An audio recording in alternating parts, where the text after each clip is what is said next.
live on YouTube, and listen back on Spotify. This is the World of Football podcast.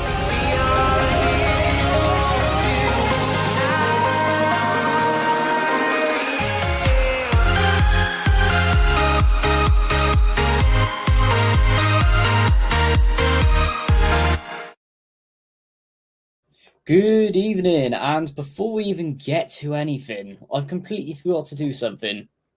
There she is. Look at that beauty. And Mr. Julio's in already. Good evening, I'm Walter Kieran, and welcome to the World of Football podcast, listening live on YouTube and watching back on Spotify.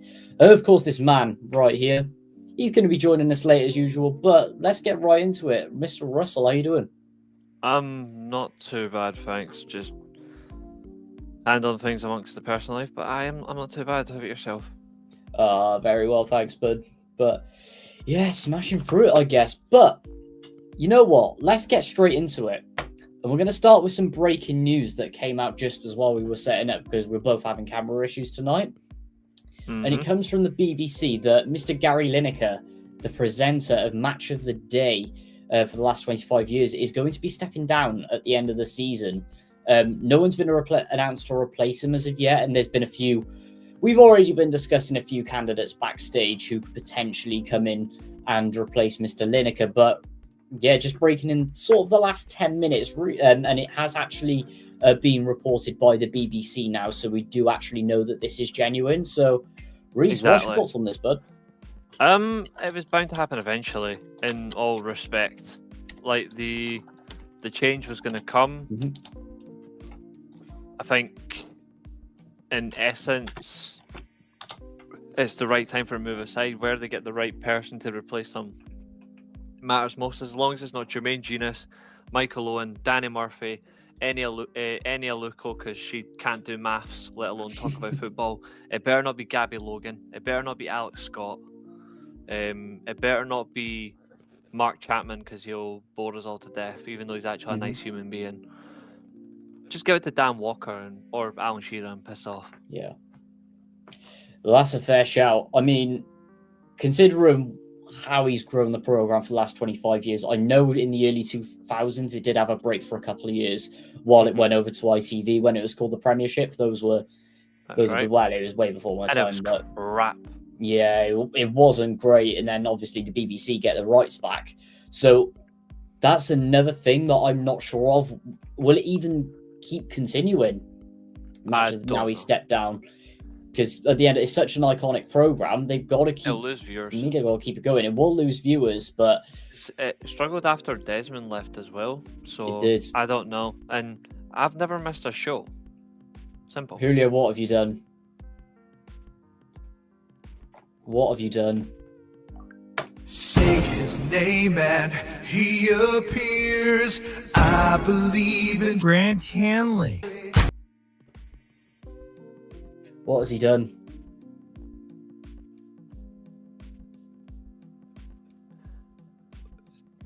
Well, in retrospect, Julio, it's not really likely. Another thing as well is nobody would watch that anymore either. It doesn't have its substance anymore. Exactly, because at the end of the day, this is my thoughts on Match of the Day, and we'll get on to who I want the presenter to be. Like, this was elite back in the day. What is it? 1:45 on a Saturday, seeing if your team was the main event at the start of the show. Which wasn't Cardiff. Back in the 2010s, it was us a lot. But usually when we got pubs, because we couldn't play any big games under Dave Jones. But that was such an elite show. And those were the days when YouTube football highlights just wasn't a prevalent thing. Not everyone had Sky subscriptions. The illegal fire sticks weren't a thing. No one cared for it. And it was just a Stonewall thing. But yeah, especially since 2019, because after that, I believe it was after one of the TV deals, wasn't it, where about 5:30 they could put all the highlights up, because prior to then, it was sort of after the blackout. It was held until Match of the Day was on at like 10:30 on a Saturday. It was really all the Strictly from prancing and all that tosh off as well. But it was tight for it was. broadcasting, yeah. Like they maintained exclusivity to make Mhm. sure it wasn't leaked, but people can find anything these days. I mean, just look at referees. Oh, absolutely. And we will get onto the referees, by the way, with a certain someone who's in the thumbnail tonight. But at the end of the day, with it as well, because of the widening international audience as well, where they're actually allowed to watch games in the 3 o'clock blackout. Mm-hmm. That's another impact of it, because you can just watch it on their highlights on Twitter. I know they try and censor it and everything, but So it much just shit's doesn't actually work. changed. When you look at it, so many shows have changed these days. Like it's not Yeah. even just like Match of the Day or whatever. Like Sky Sports News doesn't have the same vibe anymore. Or Soccer Saturday, Soccer AM was hit and miss. But even like Sports Scene is a decent watch now and again. But even Mhm. Sports Scene has lost a lot of its feeling. It's tricky. Yeah. But that's another thing as well, because obviously Jeff Stelling left Soccer Saturday a few years back. Let me just have it. How long ago was it now? Last year. Yeah, so obviously Jeff Stelling stepped down, and they brought. I think it was Simon Thomas, wasn't it, that they brought in? Yeah, but he's He took it. wank. The minute he He's- got the job, I stopped watching. Yeah, he's not great, but I feel like they got it a bit sensible. But straight away, when Stelling did step down, it just lost its magic, because you had some of the icons go as well, such as our favorite Chris Kamara and stuff. But that's Phil Thompson as well. yeah, brilliant. Another one as well, even though he's a dork, Charlie Nicholas. Yep. Like he is a dork, but he does have some good football takes until it comes to Celtic and Liverpool. Because then it's just pure bias all the way, the absolute fud. Anything else in general, his conversations were quite good. And that's the problem, is bias is heavy. Like Matt Letizia, even though he's a Southampton legend, he was never biased. Like Chris Kamara just didn't care who you were. Like Jeff He Stelling probably didn't even know who he was watching half the time. True. Jeff Stelling, we already know his football club will never make it to the Premier League anyway, so he's got no make it bias. into League 2. Exactly. So he's got no Premier League bias, which is actually quite good from a TV presenter. But I don't know. I think it's just the problem as well nowadays. People are online a lot and they're watching things that way, or they're streaming their own content to review stuff. And we see it a lot where, like YouTube, particular fan channels or fan content to create products are wiping the floor with these shows. Like you can watch a video, like a 7-minute video, for example, on highlights on, like, I don't know, Liverpool versus Newcastle, or Man United versus Everton. And on BT, it could be 200,000 within an hour or something. But if you're a really high watched like content creator for the that respective football club, it's got treble that because of the audience. So they're already competing with people who are disingenuous as well. That's what's causing them. But also as well, nobody cares about Sky anymore. Nobody cares about TNT. And it's because of how they treat people who can barely afford their products. No wonder they're trying to shut people down that stream. Absolutely. That stream the matches online. Like, as far as I'm concerned, you should not be penalised for streaming TV, like IPTV, in my opinion. I know obviously broadcasters will have a different opinion, but for me, if you actually do pay for a product like a Fire Stick, you've actually went out your way and bought it, you've got some sort of streaming device so you can actually watch TV, then there should be no penalty or punishment, because they overpriced their products. I mean, like, 90 quid for Sky? Yep. Like, 80 quid for Virgin Media? I'm sorry, but to some people, they can't afford that. Yeah, now, that so might actually, sound funny. Like, you know what? People, like, you can't afford Sky of 90 quid. But some people can't afford that because the cost of living is so high. What's happening? Maze, gonna get your opinions on PGMOL when Julio eventually turns up from being late. I'm only kidding. He's working. We'll let him off. Yeah, it's so just embarrassing. Like, I use IPTV. I'll happily admit it. Nobody's going to penalise me. Exactly. That's the thing. You know We're all what? Get overpriced. for that. with like the pricing of everything, because I'm going to especially touch on it when I get to my topic where I want to rant about the kickoff times because of pretty much our run in January and February, and I put a massive rant up on Twitter early about it. I am actually going to price up what a Sky subscription or even just a Premier League subscription would be per year, just to see. I can already tell you some things because yeah, my family friend, like one of the high managers for Sky up here, for the entire branch of Scotland, like the entire Scotland branch, you're spending close to £250, £280 a year. Exactly. Like, it's the manner of it. Like, it's not just about the. I know. I appreciate the fact you've called him that because he is that indeed. I called him David Cunt with an E on Doug's video, but Cooties is actually quite funny. I think the problem is as well, even like BT Ultimate. Like, I used to have a BT Ultimate subscription on to watch stuff on my phone if I'm out and about, or I'll watch on my PlayStation at the time, and that was £45 a month. Plus Now TV. It's nuts. Which at the time I had Now TV to watch Sky if I really needed to, even though it was behind. Still the price on that, so that's what an extra, say, 30 quid, because you've got the packages on that. So like 30 quid, so that's 75. Netflix as well, heavy. Amazon, heavy. And I was spending maybe 180 a month of my own money on subscriptions just to watch TV or to watch films, and I was like, no, I need something cheaper. So I'm now I was spending about 190. So now I'm only paying 40 quid for the year, unless I choose to get, I don't know, Netflix at some other point in January for whenever I'm traveling. But it's the value for money these days is not as good as what it was 10 years ago. Absolutely. Value for money is so bad, and I'll say it because I work in a bank, how bad it is. Value for money has gone so far, and it's not just for television or whatever. It's bad for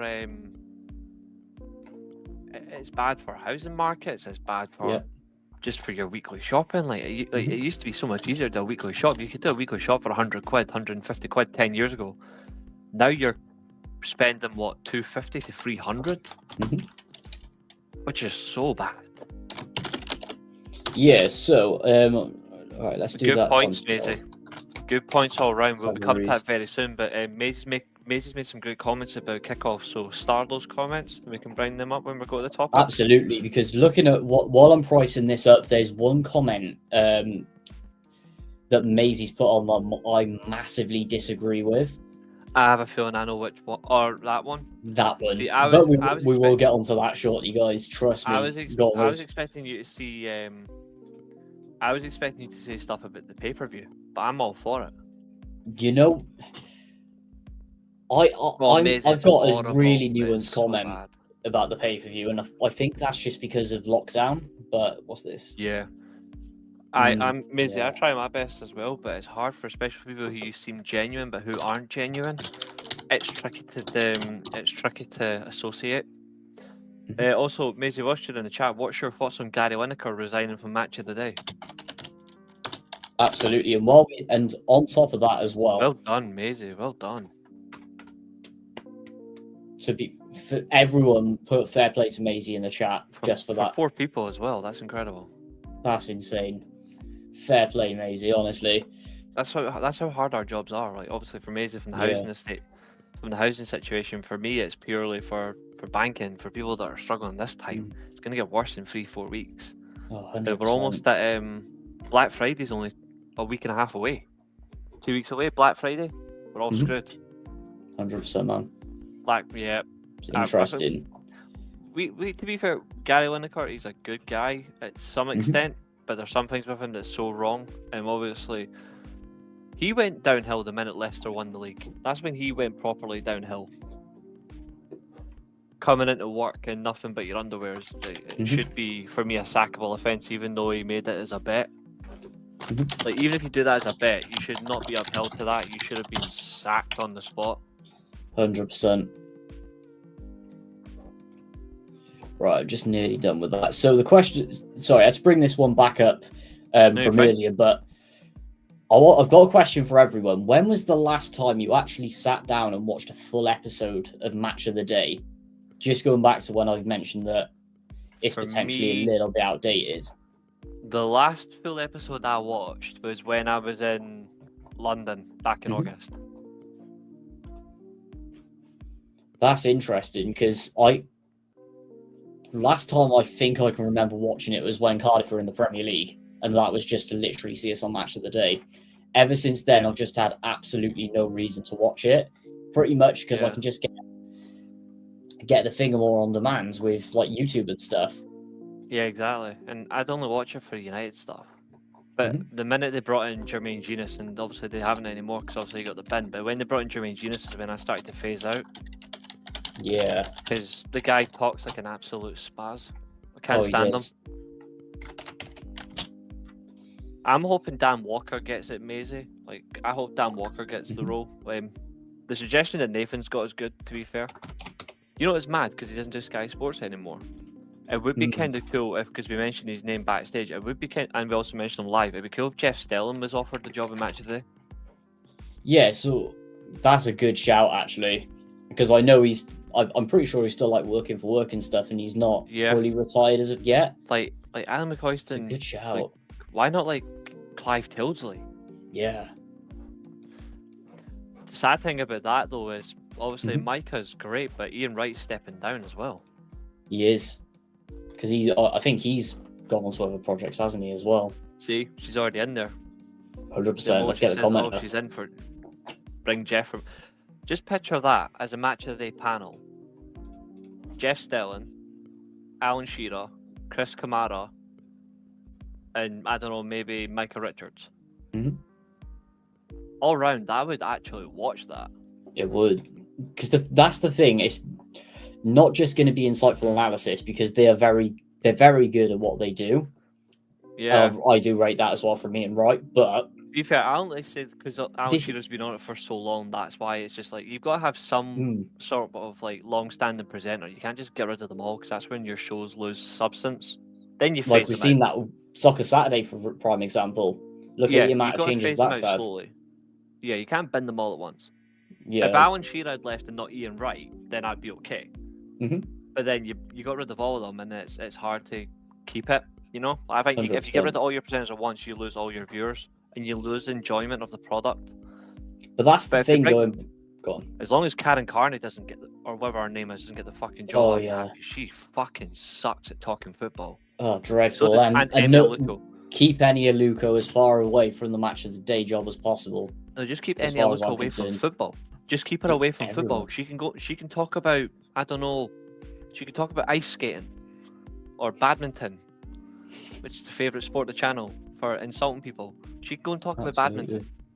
Like, I do not want to fucking see her talk about football because she can't even talk formations properly.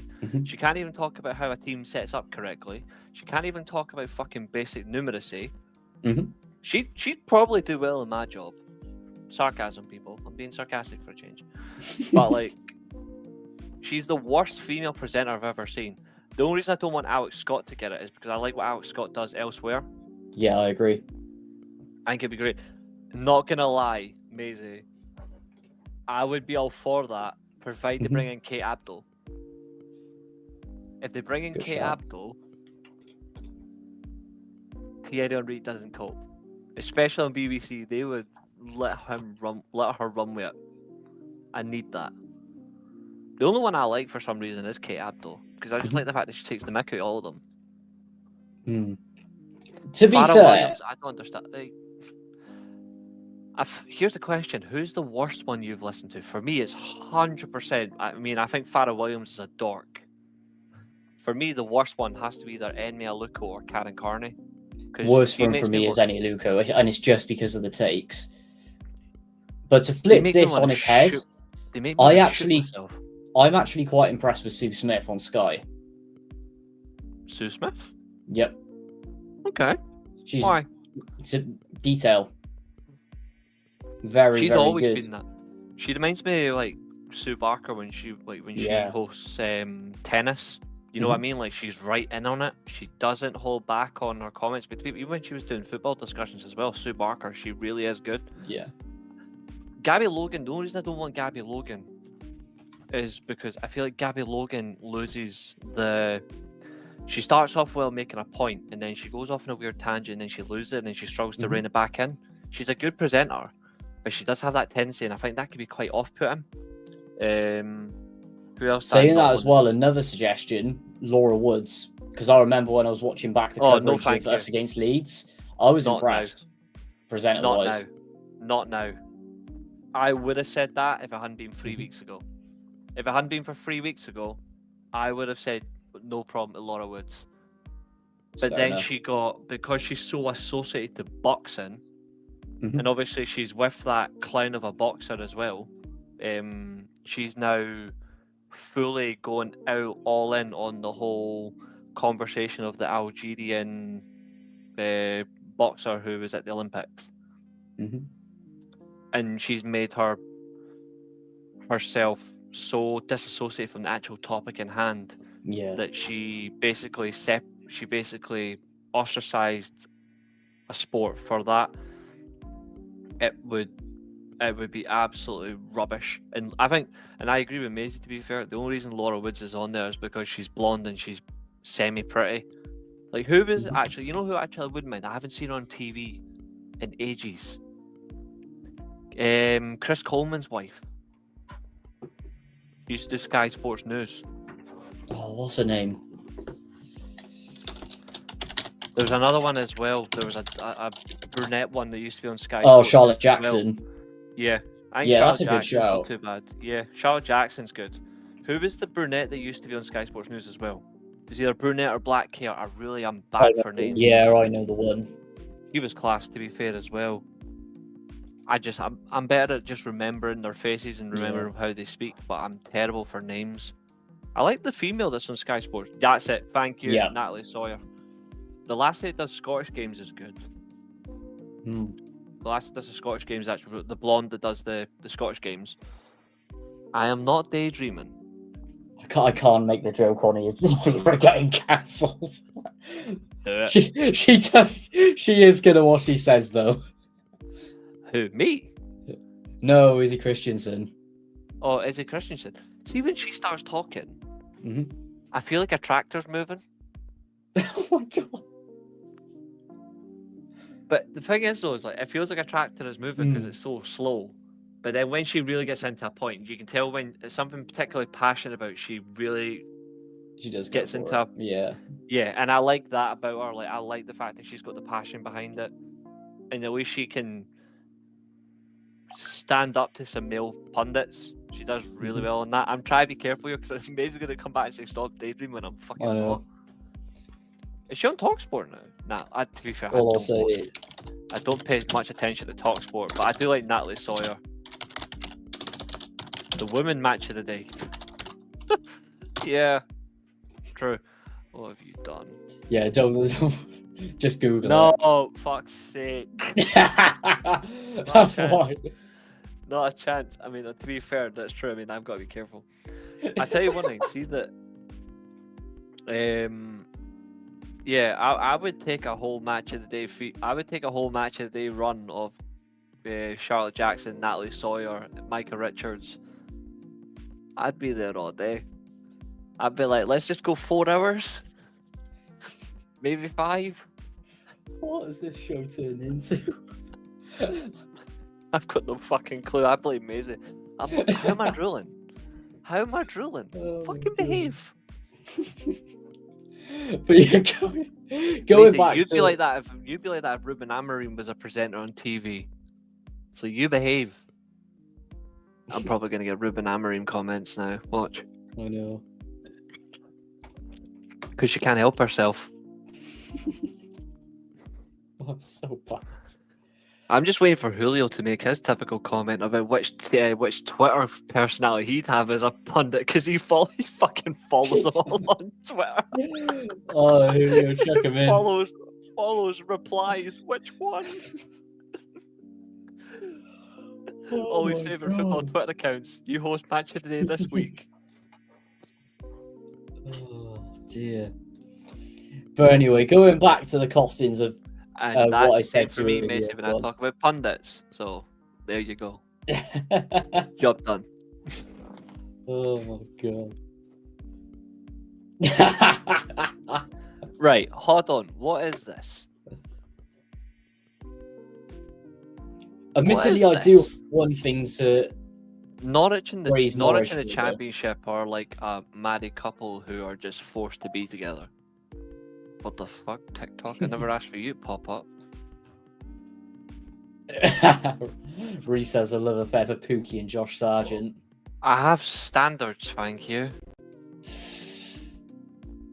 I have freaking standards.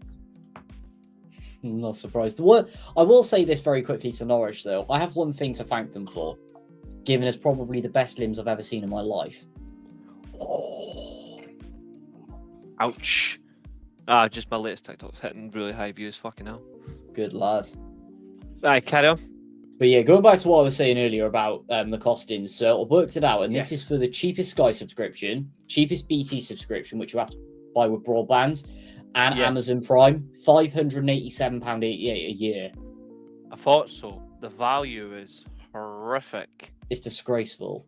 It is not. It's not good at all. It's really bad for, like, TV in general has so many issues that it has to. Even cutting it back is difficult. Mm. Football on Amazon Prime has one big problem, and the problem is the timing. Yeah. And what makes it worse, I find, with it as well, is it's always the midweek games or the Christmas games, so they get them all. So if you don't have an Amazon Prime subscription, then good luck, pretty much. Mm-hmm. And this is what ruined me in I lockdown hate as that. well.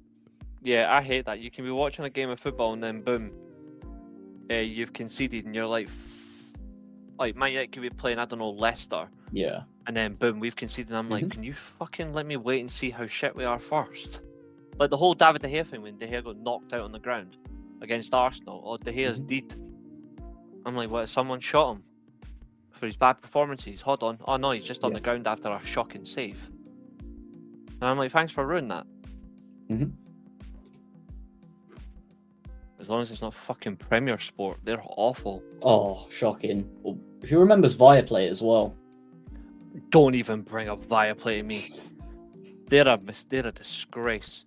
You can have Viaplay for like a week. A week of Viaplay. And you can't even cancel it until you've paid a full year's worth of subscriptions. You can't cancel it after a month. You've got to pay the full 12 months. It's horrible. Luckily, I can do that for free on my IPTV, but it's just awful. It is. Plus, you guys didn't have the option of like watching it free of charge, either like in Gaelic or something. Like we had the option of. I know. TV for that is horrible. Oh, is it? Oh, honest to God, see you listen to Gaelic. See if you listen to Scottish people speak Gaelic, you want to shoot yourself. Even though it's a native language here, it is. Oh, it's so bad. It's worse than the Welsh speaking the Welsh language. Oh no, to be fair, the one thing I will give to S4C is the coverage is very good. The only problem is if you're not a Welsh speaker, you've got no chance. Yeah. Like the thing is, because well, I can't speak Welsh, but you know what I mean. And welcome into Mr. Leshy. Took him long enough. It did indeed. Welcome in, sir. Oh, I'm in stage. Hello, everyone. How are we? Fancy. Took you long enough. Very well. Yourself? Yeah, not too bad. Just got in the door from work, so that was fun. To be fair, you're near enough bang on time. We did say 8:30. You're 3 minutes early, so top lad. But yeah, going back to what I was saying a minute ago with the Welsh thing, because I can understand a bit of Welsh, not fluent, but not the world's greatest either, just like the odd word, it's like bearable for me to watch on S4C. So if I see like, oh, it's on a paywall or S4C, I'm like, okay, that's fine. Just chuck it on S4C, get a pint, done. Doesn't bother me. But the fact you guys barely had it on Alba TV, and a lot of it just on Viaplay alone, I feel for you. Oh, so bad. Especially for a national team, when you have England who just get it free of charge on Channel 4. No, tell you what pisses me off even more. I've got to watch England games on STV. That's disgraceful. England games on STV when Scotland games aren't on STV. That's ridiculous. How is It's that? It's disgusting. What he? Like I've criticised it before about Scottish representation for football, whether you like it or not. But I've criticised it numerous times before. Like Sky are obligated to produce 68 games of Scottish Premiership football every single season. Last season they showed 37 games, which is just over half. Not only that as well, to make it even worse, because whenever I want to watch like a Celtic game in particular, why are they always on at like 11:30 on a Sunday? It's always early kickoffs. Always. It's ridiculous. Horrible. Like, I'm not a fan of it. There's some games that are on at like 1 o'clock or 2:30 or whatever, but just seeing it getting up at 11:30 for like a 12 o'clock Old Firm game, I just want to punch myself. I'm like, I'd rather wait for it to like 12:30, 1 o'clock is fine. Yeah. And more people are going to watch an Old Firm game than half the teams in the Premier League. Like, that's a fact. But nah, like even like 37 games out of 68 on Sky Sports for Scottish football. Technically, that should be a breach of contract. Yeah, it is. But they won't do anything anyway. They won't do anything. Premier Sports, obviously, for all the Scotland games. Who gives a shit about Premier Sports? BBC Scotland BBC is literally right there. So like it's like STV as well. Like it's just so bad. And the worst thing about it as well is you've got to flick through so many channels to find a Scotland game when an England game can go straight onto BBC One, the heartbeat, or ITV. And I'm like, ITV is international television. STV is Scottish television. Why are they on a Scottish channel?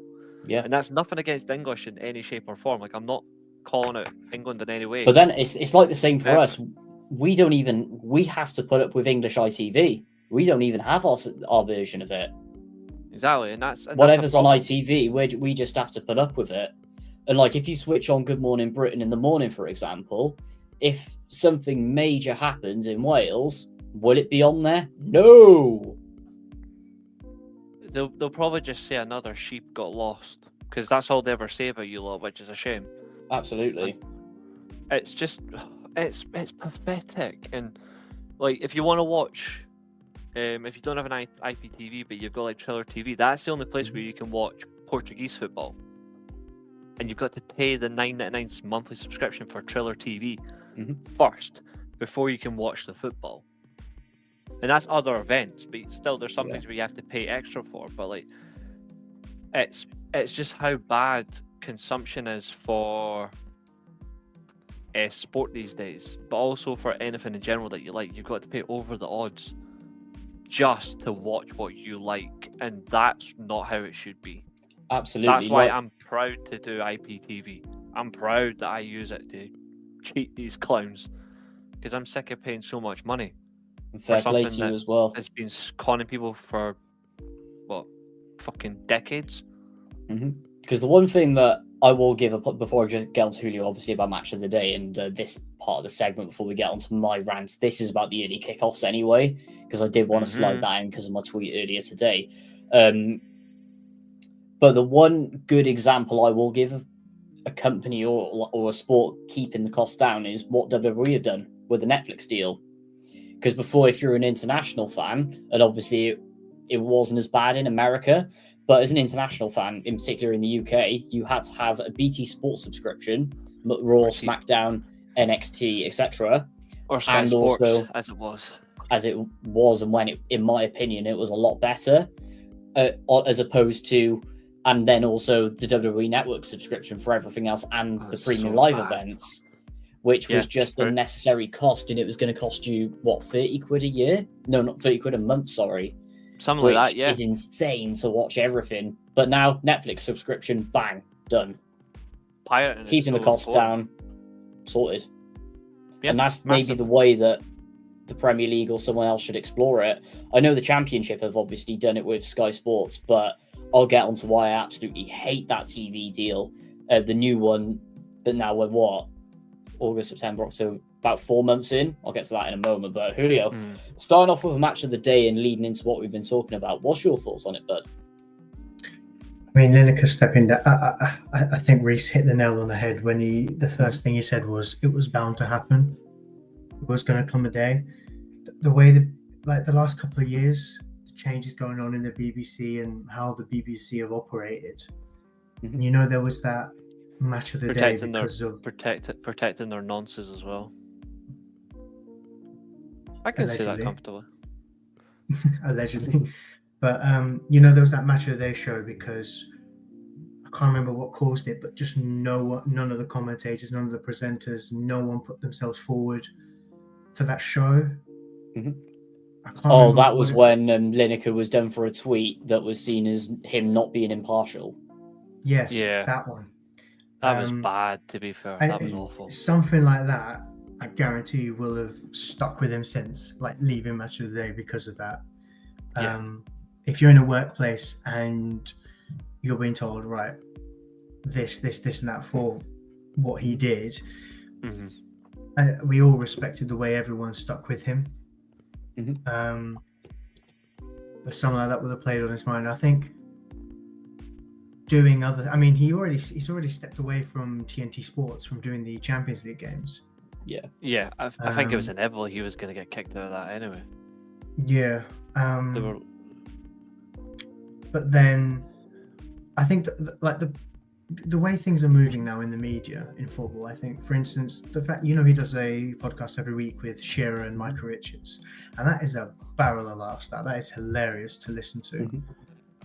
Doing stuff like that and then going back into what is your normal job on a weekly basis, shall we say, It's hard to disassociate. the way that has changed over the years, it doesn't match of the day. Tuning in now doesn't feel the same as it did 5 years ago, let alone 10, 15, 20 years ago, when we all would stay up and watch what happened in the day. We'd watch Blackpool go away to Blackburn and draw 2-2 with a Charlie Adam free kick, and it was still vibes because A, Prime Barclays, but B, it was match of the day. I already put the comment in about the highlights. I don't watch match of the day anymore because I don't want to. I can't be asked for some of the analysis I see on there from the certain caliber of people that you get on there nowadays, and also the highlight. Like I already said, the highlights are there on Sky Sports and TNT Sports about 5 o'clock after the games have been played, etc. Yeah, because now they're legally allowed to release them. I think it's at 5:30, Yeah, exactly. isn't it? Yeah, and ever since then, I think the last time I properly watched match of the day, like properly because of a United game, was just before I think the highlights came in. I think it was So I think it was when Ollie beat Southampton at Old Trafford. You know, United, I think, went 1-0 down, brought it back to 2-1. I think it went back to 2-2, and then Reece's favourite player, Lukaku, scored a winner, etc. Because just of the vibes around that result, it's probably the last time I properly watched the United game on match of the day. Properly, like, just I really want to watch it because the highlights are there, and also the way YouTube highlights. I remember 10 years ago when it was such a grind to find any form of good quality highlights with English commentary. Yeah. Now it's everywhere on YouTube, not just for recent games, but old games as well. These days, if I fancy whacking on an old game, it's easy. I'll just find it. Yeah, welcome in Curtis and CCFC as well. Match of the day with Garth Crooks. I don't know what it is. Just get into that content. Get into that comment though. His squad builds are shocking. Do you know what? I've never focused on his squad builders. For me, Garth Crooks has a permanent seat on Final Score. That's what it'd be. If I couldn't watch the games at 3 p.m. for whatever reason, I'd tune into Final Score during the Saturdays, way back in the day. You know, and that's where my point about Gabby Logan came up earlier in the comments. There was many times where she hosted that, and as a host, she was quite good at that. Yeah. So that's where my point came in of, because I agree with what Reece was saying about how she gets into a point and then moves away from it and comes back into it. Yeah, it's bad. But as a presenter with prescribed questions, it's not. It's really. I think the problem now we've got is the caliber of pundits we get on with the presenter.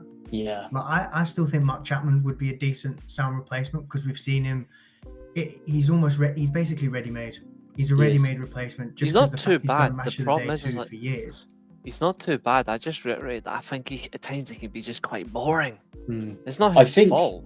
It's just I I think don't- the best man for the job, and this is not me being biased at all. I genuinely think that, considering what he's doing for final score at the moment, number one candidate is Jason Mohammed for me. Yeah, he was another name By a I was going mile. to potentially mention. I think So- I think just from audience familiarity, from how he is as a rapport, and he just gets who he works with. I think the best choice, to be fair, is Dan Walker. But Good shout. Yeah, I was going to mention Dan Walker. I liked me, him he's on the- Football Focus and everything else he's done. I think he's the best shout. But we all said for a joke, but in a positive way, because it could actually be interesting. We said, why not just get Jeff Stelling? Yeah. For pure entertainment. But that's what Sky Sports is missing. Sky Sports is missing a bit. So is Match of the Day. It's gone a bit too entertainment. serious. If you get that bit of fun in there, you'll be all right. And by the way, Curtis, what a disgrace that was yesterday. I'm sorry, but you guys robbed us 2 points completely. I Just know. more.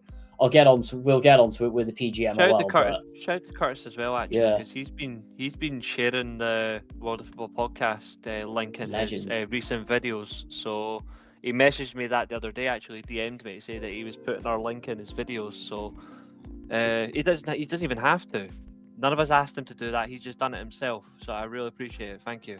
Yeah, absolute superstar, mate. I need to buy you a pint at some point. We'll nip down your spoons. It'll be Absolutely a appreciate it, clean mate. non-Cardiff glass, but that's rare. But you'll try. Oh, it is absolutely rare. But yeah, we will certainly be getting onto that David Webb incident because absolutely So many. disgusting. It's ridiculous at the weekend. Oh, some of the stuff we there's saw. There's so many issues that thing is, but I think one other thing we need to dive into in a minute, before we get even into rants about kickoffs, or before we get into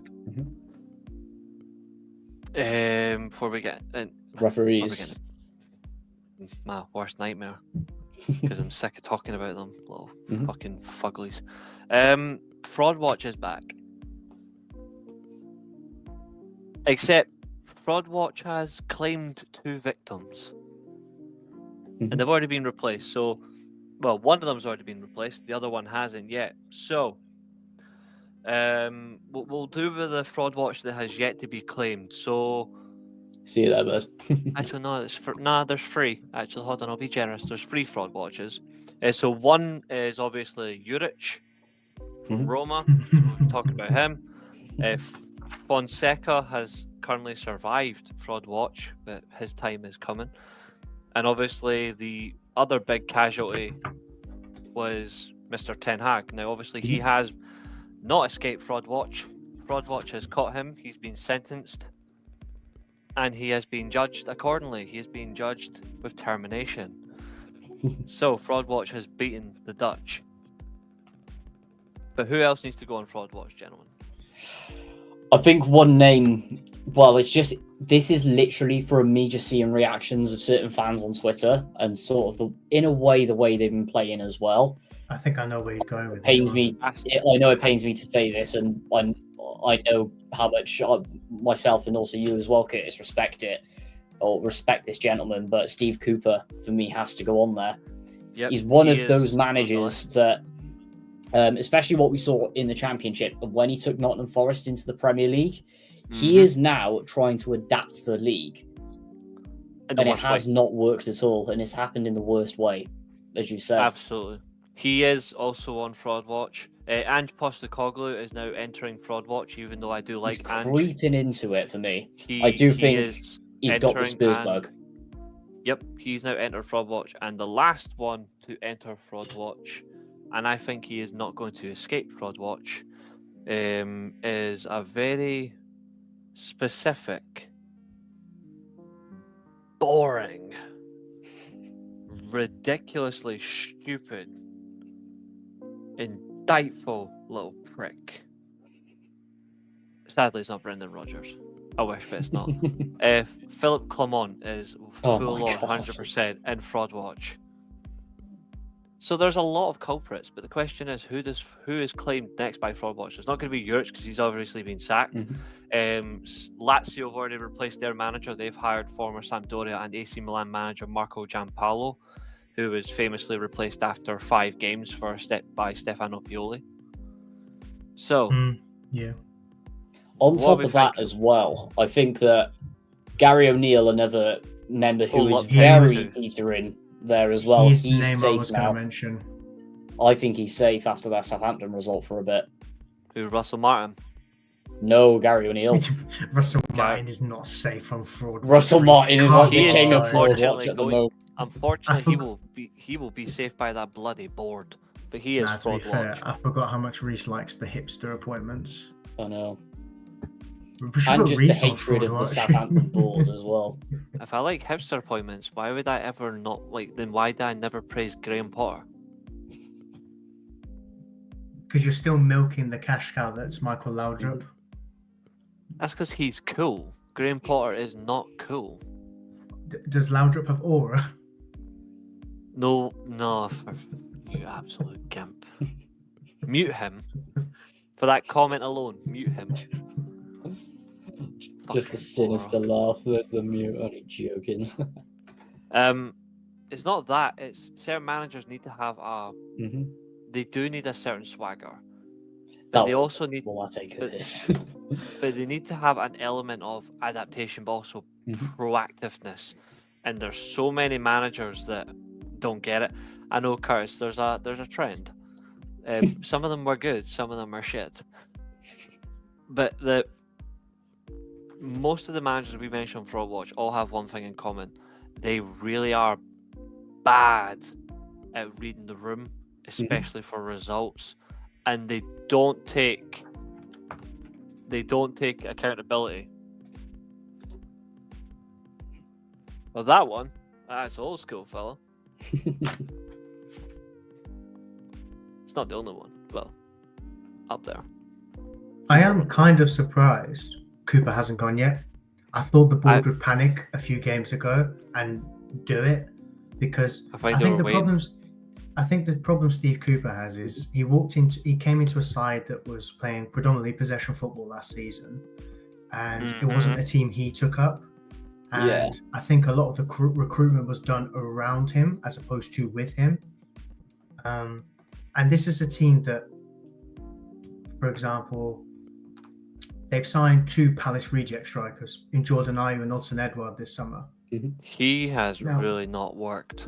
Now, Jordan Ayew is okay. Scored a goal. Would score 5-6 goals a season for Palace and be fine off the bench or even off the striker on the right-hand side. He's very good Premier League squad depth, I find, with Jordan Ayew. He's just effective for winning fouls. That's it. Yeah. I think the problem is when you're looking at players as well, but you're also looking at clubs, is most clubs these days do not know what they're bringing in. Like, they're just signing for the sake of it. I think that's the problem though, Reece, because there's not a lot of goal-scoring strikers. There's a lot of hope. Like, they've brought in Odsonne Edouard, who was really good at Celtic. Nice one, CCFC. I rate that comment. Yeah, Edouard was good at Celtic, weren't he? And then he came into Palace, scored a brace on his debut against Spurs. And he wasn't seen since. And that's it. Yeah, exactly. He wasn't seen since. I think the problem is there's some players that have definitely done well up here, and then they've went to the Prem and they have really backfired. And then there's some that have genuinely worked out. So when I look at good point. When I look at it from a smart perspective, when I look at Celtic strikers, for example, only one of them's ever truly been successful in the Premier League. Georgios Samaras.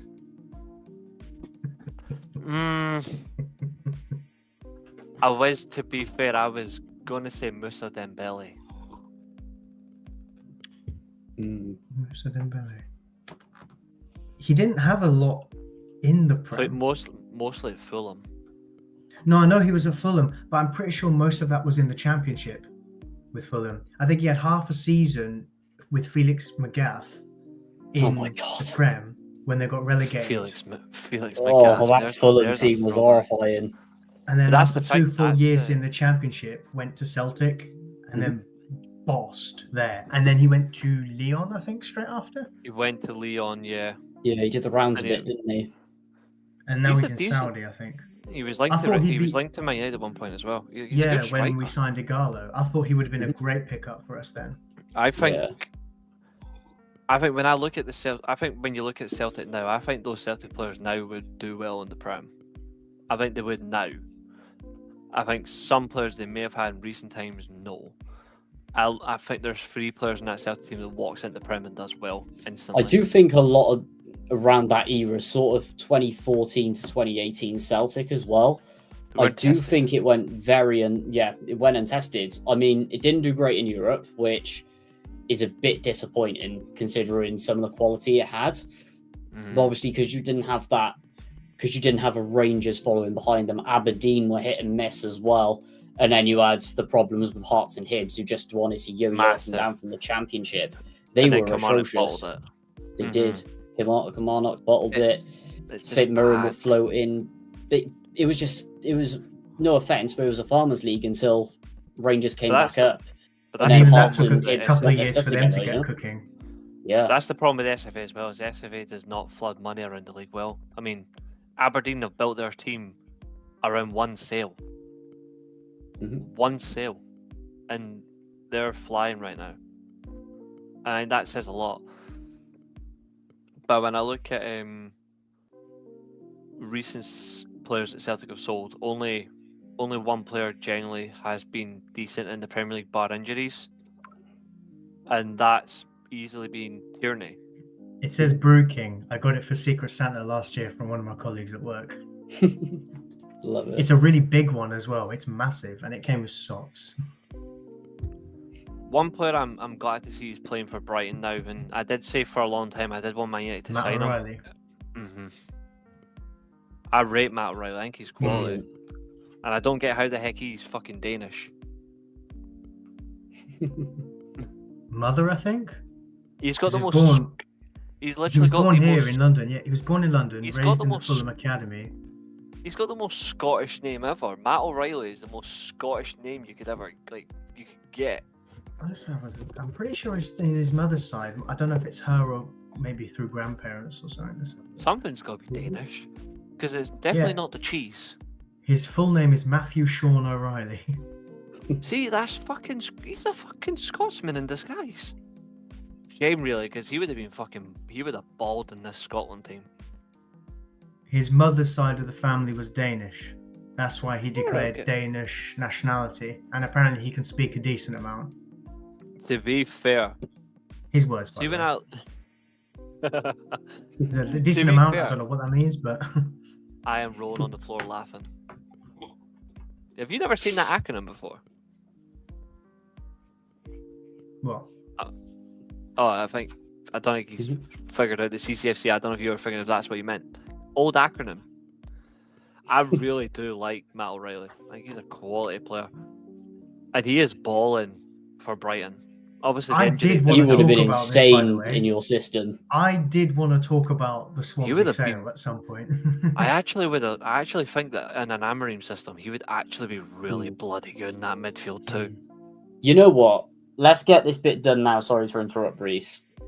I know I'm going to get absolutely ripped by Swansea fans on Twitter for saying this, but Oh No, no, no, did you no, see I've that got one to be coming? honest. This has absolutely rattled me. I need to do this properly. 1 second. I need to give you the proper attention, my friend. There you go. Like, Levin and Kaplan, shocking owners. No investment, dragging you down from a solid mid-table Premier League side who were developing as a club. You have, he's got the title out as well. I need to hear some championship takes. Oh, this will roll nicely into my massive rant about the scheduling as well. But obviously, Jenkins sells off the club after getting you guys from League Two near extinction, surviving last minute at the Vetch. shooting you straight to the Premier League, getting a trophy under this man's favourite head coach, European football, solidifying yourselves in the Premier League, selling players who I won't mention for likes of £40 million and building in a sustainable way, and also identifying yourselves around this style of play. They come in, no investment, straight down to the Championship. You had a few good, very good seasons, by the way. Really terrible bad appointments on their way down. Like I believe they sacked Greedlin, and it just went Bob Bradley, Paul Clement, and then Carvajal. Carlos Carvajal. Gary Monk didn't work out well either. He had a good start though, to be fair. No, he had a good full season. He had 2 half seasons and a full season. And in the full season, he actually made them look quite good. They did the double over us. They sold Bonnie mid-season, and then Bafétimbi Gomez stepped up after that. But they looked. By the way, even after that, that's when, been as well today. after that. But even after that, they just really just lost all steam. Yeah. The season from the start of the season after, they really fell away, and then they got rid of the Paul Clement appointment. Made no sense. To be fair, the Paul Clement appointment made no sense. To be fair, I could see where the idea came from, as they wanted to go with this sort of proven assistant manager who has known the trades in sort of a massive club like Bayern Munich, bringing in young players through the academy, which you guys, I believe, had your Category 1 academy at the time, which obviously was a good way of sort of dragging things through, and getting a manager in like Clement could really solidify that. And some of the players we've seen sort of from 2017 forwards, oh my god, especially before as well. That's where it's come through. But since you guys went down, just the catalogue of mistakes and non-investment has been abysmal. I appreciate that, CCFC. Thank you so much. That means a lot to us. Considering the podcasts that are out there, that means a lot. Absolutely, especially some of the ones that are growing as well. If you guys can support us, like, comment, subscribe, that'll mean the world to us to get us out there. They're not growing. They're buying them. Yeah, that's the thing. I seen that the other day as well. I seen that the other day. I refuse to do it, but this is what I don't like right now about content creating. I got it tried to lead me towards it. I uploaded a few TikToks from the Steelchair account the other day, and they're doing well. Most of them are 800 to 1,000 plus views within 5-6 minutes. They're just already hitting good views. And immediately it came up to me saying, "Do you want to boost your views or boost your followers?" And I was like, "No." 16 followers already. I want to build it slowly and enjoy it, because I'm not going to be on it all the time. I just want to post some stuff that links to the channel and then just keep building the weekly Steelchair as I'm doing. But it's do you want to boost your followers? £3-4 and you get 3,000 followers, or do you want to get 8,000 views a video a day? And I was for $5.45, and I'm like, what? No, thank you. I don't want it. Thank you so much. I'm like, that's just cheap. And there's a lot of YouTubers that have done this and been caught for it. Yeah. And it's just grow naturally, lads, at the end of the day, isn't it? At the end of the day, you're going to get to a point, if you get too big, you're not going to enjoy it. It's not going to be sustainable, and then it just falls apart for you. And why do something that you don't enjoy doing? Exactly. I enjoy things, even if we only get 5-6 viewers a week, or if we get 1 week where we get 30. I don't care the amount of viewers we get. I just like if people enjoy the fact that we are what we're always going to be, and that's authentic. Yeah. The most recent video I put up, I'm not even joking, it's just four of my edits that I've done, because I'm doing a daily edit thing. I put it up earlier on, it's at 560 views. And that's been up for, mind you, it's probably because it's doing well, because I used Drowning Pool, a song from Drowning Pool. That's just, I just think they're cool. Yeah. But that was what, half an hour ago? So it just depends on how you promote your content. If you're going out and actively being told or being geared towards spending your hard-earned money to boost your followers, it's not going to get you anywhere. Because to tell you another thing, people are doing it for their YouTube channels, and Google are getting, well, there you go, TikTok again, fuck off. YouTube and all that, and Google, they're catching on to people that are spending their money spending their money, to buy views and buy followers. End of the day, people will see it because people will look at your amount of videos and all that and be like, well, actually, that doesn't look right. And they report you for it. 100%. And at the end of the day, it's just not fair. YouTube Shorts are different. I think YouTube Shorts is different. Like, I don't think you should be measured on YouTube Short views, but if you get some good videos that have got good views on YouTube Shorts, that's good. And if they're engaging comments and you're engaging with the comments, that's great. But you should always be judged on your video uploads, like your main videos or your live streams.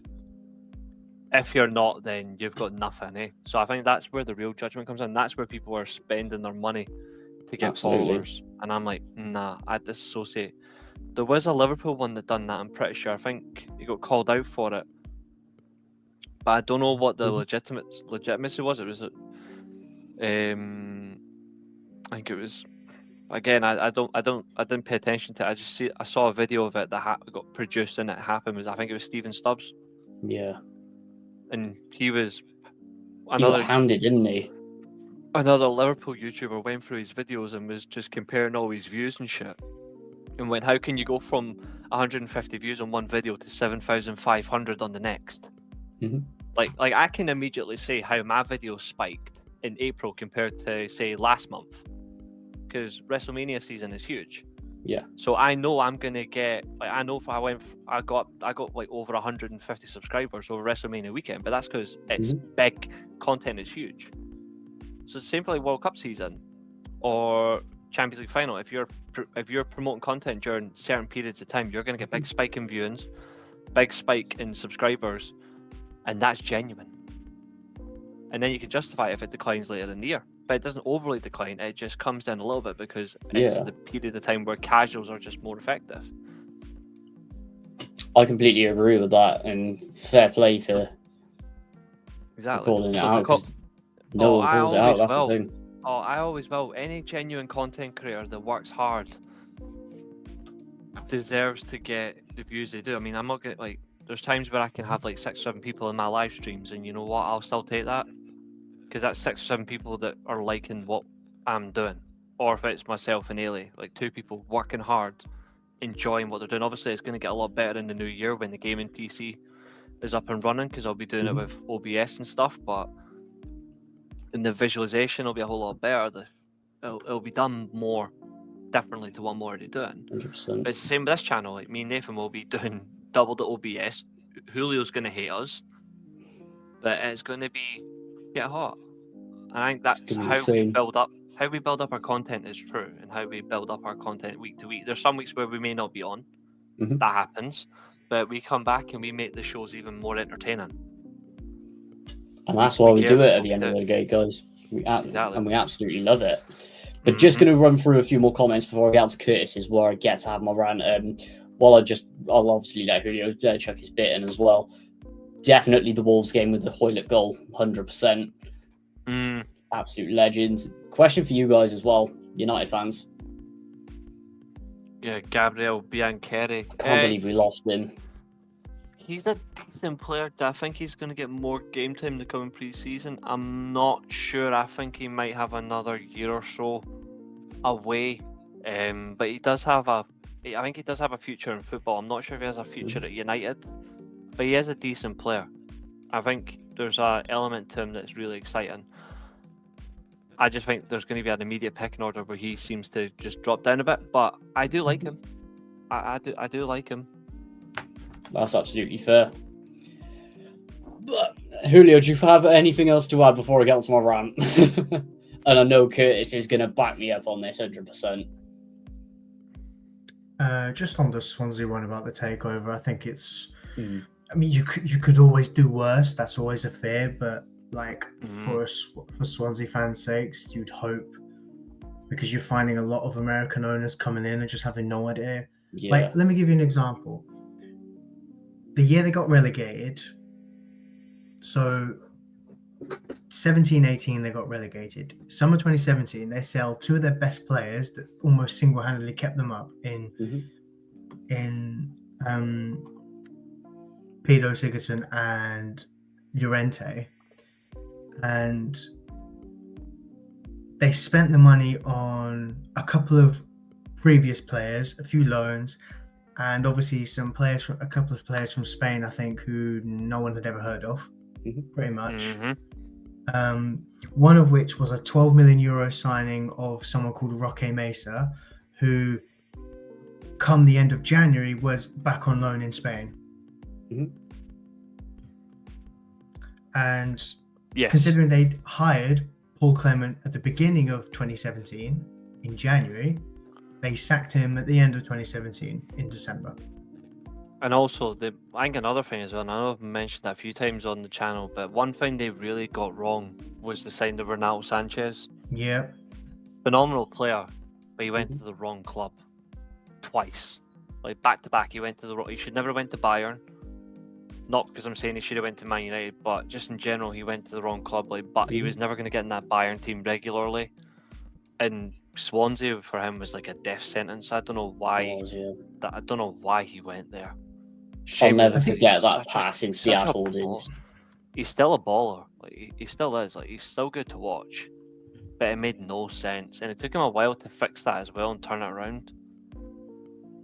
I find it interesting how Hugh Jenkins was still the chairman and still remained when the sale went through, and he is just as good as what he did for Swansea. He is just as much to criticize about that summer. How would you go the entire summer and you wait, and then in August, towards the end of August, you sell your number 9 whose goals kept you up the year before? And your answer to him is Wilfred Bonney back from Man City, not the same Wilfred Bonney as before. An injured Wilfred Bonney. Yeah, and Tammy Abraham on loan, who, as good as he did become, and he could be now even as a Premier League striker, he just had a really good loan at Bristol City. Wasn't Prem proven. So I find it insane how even with this, there seems to be this thing that Yanks come into clubs and they seem to get it wrong quite a bit. Like it took FSG a good few years to get it right at Liverpool. And that was coming off the back of Gillette as well, who we all know are absolutely shocking. Yeah, they failed. Hicks and Gillette failed in the objective. They failed. They didn't kill Liverpool. Sorry, Doug. I just wanted to put that out there. I think the Yanks come in. They have a posh spending wank, and then they get horribly wrong, and then they expect someone else to build them out. Yeah, and they expect someone else to build them out. But I think the crazy thing is, even with Yank funding, the original chairman who saw it all with Swansea still got it wrong. So I don't know if there was some kind of vetoing going on about certain transfers, certain players.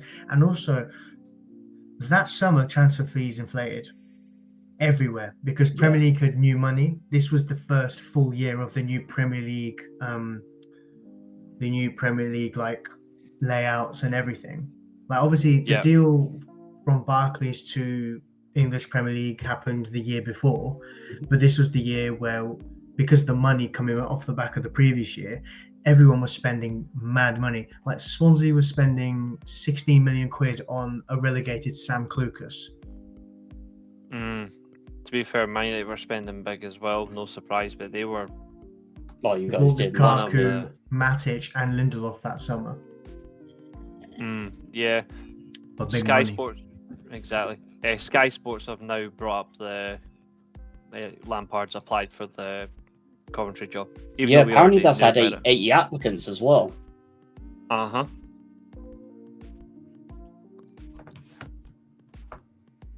It's going to take some good loans from Lampard in January to keep Coventry up. Yeah. I don't care what they could be in the playoffs positions right now. I'd still say the same thing, and I say it because I don't know exactly where they are in the table. I haven't seen the table, but Lampard will take them down. It's given that kind of.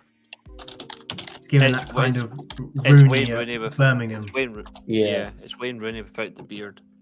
But the thing with Cov though is I know they got rid of loads of players in the summer and are cashing in on transfer. They haven't replaced them, and unfortunately they've been found out. Like they're 17th in the table at the moment, And what I they're thought they were one- further down. I just had to make sure. put it this way, they're 1 point ahead of us, and we're in 22nd in the relegation spots. You're still there? Jesus. Yep. I think that the We are interesting still thing there. is, though, we might end up being wrong, but Lampard to Coventry might end up being a masterstroke as well. I don't Yeah. rate him as Yeah. I don't rate him as a manager, though. Like, let's be real. I think as a football man, he definitely knows his ground. But I don't know if he is destined to be a successful manager. But if he ends up being right at Coventry, then fair play to him. I respect It's a the hard fact. one. I respect the fact that he's not in that position where he thinks he's entitled to a Premier League job, Yeah. and he's open to going anywhere really that will offer him a gig and that will look good. I just think that, I mean, he took Derby from 6th to 6th and didn't take them up in his sole year there, and he did that with some good loans: Harry Wilson, Mason Mount, Fikayo Tomori. He needs that. I think he'll need that level of loans in January to not replicate that, because I'm not expecting him to take Coventry to up to 6th. Even But getting in to a 12th would be a realistic. But you know what the thing is? I make the joke about 6th to 6th in the promotion hunt. In the relegation hunt, if you're taking a team from 17th to 17th at the end of the season, that's not exactly that bad, because your prime goal is to stay up. And that's going to be a grind, especially with Mark Robbins was there for years. Yeah. 7 years he was there for. And I in was- He was essence, the though, longest living manager in the EFL. Off the top of my head. Exactly.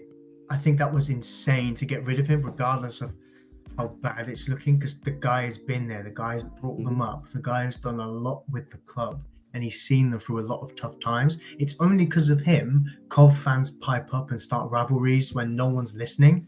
You know, they're trying to shout for rivalries on a park bench with no one except a dog walker and some racist biddy walking by. No one's listening. No one else is listening in that on that platform, if you know what I mean. So I still think that was a ridiculous decision to get rid of him. I don't have the worst feeling in the world with Lampard, just because I don't know. It's one of those where he hasn't either coached in a he's while. terrible or he keeps him up. But there's minimal expectations, and I think that's something he could actually work with, weirdly. So I think with Lampard as well, at the same time, it depends what backroom staff he brings in as well, because at the end of the day, Rossini was the mastermind behind Derby, and I know he bottled it, but it worked in a way. The only thing that's going for him, though, is because he hasn't coached in a while. Yeah. The last job he had was Everton, wasn't it? Yeah. And also interim at Chelsea as well. Oh crap, I forgot about that. That was terrible. That was awful.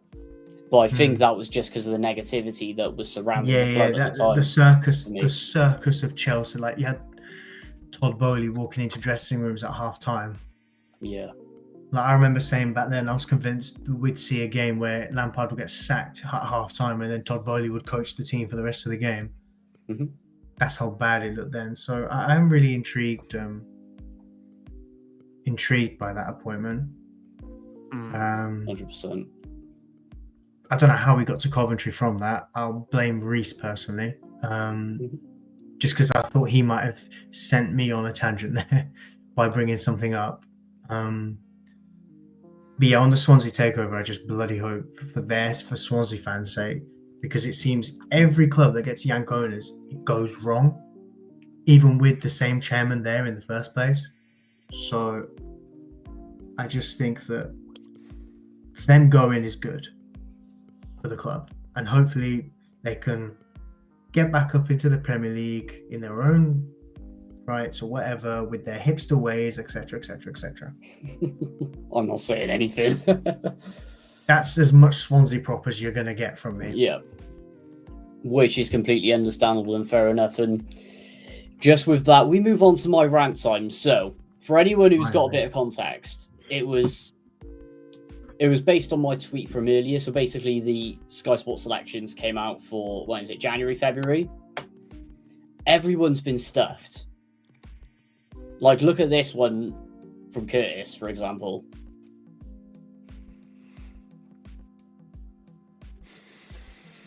It's just disgraceful. Like, just to put into perspective with how we've been stuffed. So, South Wales Derby, 12:30 on TV. Our game against Bristol City, 12:30 on TV. Plymouth away, one of our nearest away games with no restrictions, 12:30 on TV. And just in general, this season, I have only been to one 3:00 game. It's November. It's at the end of the day, it's just not right. And I know it's all about this new TV deal, bringing in more money, making it more accessible and everything. But it's harming the fans, in particular for away supporters who go week in, week out, having to get up for stupid times to go to games, especially on the Sundays as well, when you're going to be knackered in work the next day as well. And just like, it's just frustrating. Another one with the 12:30. It affects you, Curtis. It affects me as well. Just where they moved the South Wales Derby, where they got the stupid bubble restrictions, which everyone knows that I don't agree with, and I'm refusing to go to another away game at the Swancom until they get rid of it. Because at the end of the day, why should we have to travel half an hour that way to go less than an hour the other way? And then get herded like sheep 2-3 hours before, straight in, watch the game. At the end of the day, your guys' concourse in the Swancom is terrible. There's no denying that. And then you got to wait for an hour after the game, herded straight out onto buses, and then out an hour that way, to go back an hour that way, maybe half an hour if you're lucky. It's just ridiculous and not fair. And like some of the games they're moving for Sky. We've got Sheffield Wednesday at 12:30 in a few weeks. You guys have got Norwich away. It's like one of the furthest away games in the country. Like, prime example, there was obviously our supporters club, they put out a tweet saying when the pickup times are. It's like 5:20 in the morning. I know it's not as bad as some of like the other games that we've had. Like, I remember the one time I had to get up at 2:10 to go to Liverpool away a few years back. These TV selections just aren't fair on the fans. And the biggest one that really grinds my gears on it is it's now affecting attendances. So when we had our 3:00 game against Norwich the other week, 22,000 in the stadium, good attendance, pretty much normal for us. We play on the weekend against Blackburn, bang, just under 18,000. It affects it massively because at the end of the day, people have actually got to get to the games. We have the majority of our fan base don't live in Cardiff. We've got to get to the games. If the trains aren't running early enough, etc., if people can't get back in time, it's basically going to turn them into midweek games, which is going to affect attendances, which a lot of these clubs now, which rely on matchday revenue, like in League 2 and lower down the Championship, it's just not fair.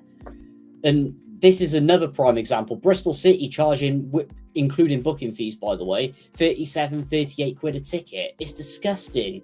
And then, like, with train tickets and public transport now too, I was looking at train tickets to go to Sheffield. It's over 100 quid. It's like 140 quid. And that's if you can get to the game in time, because the game's at 12:30.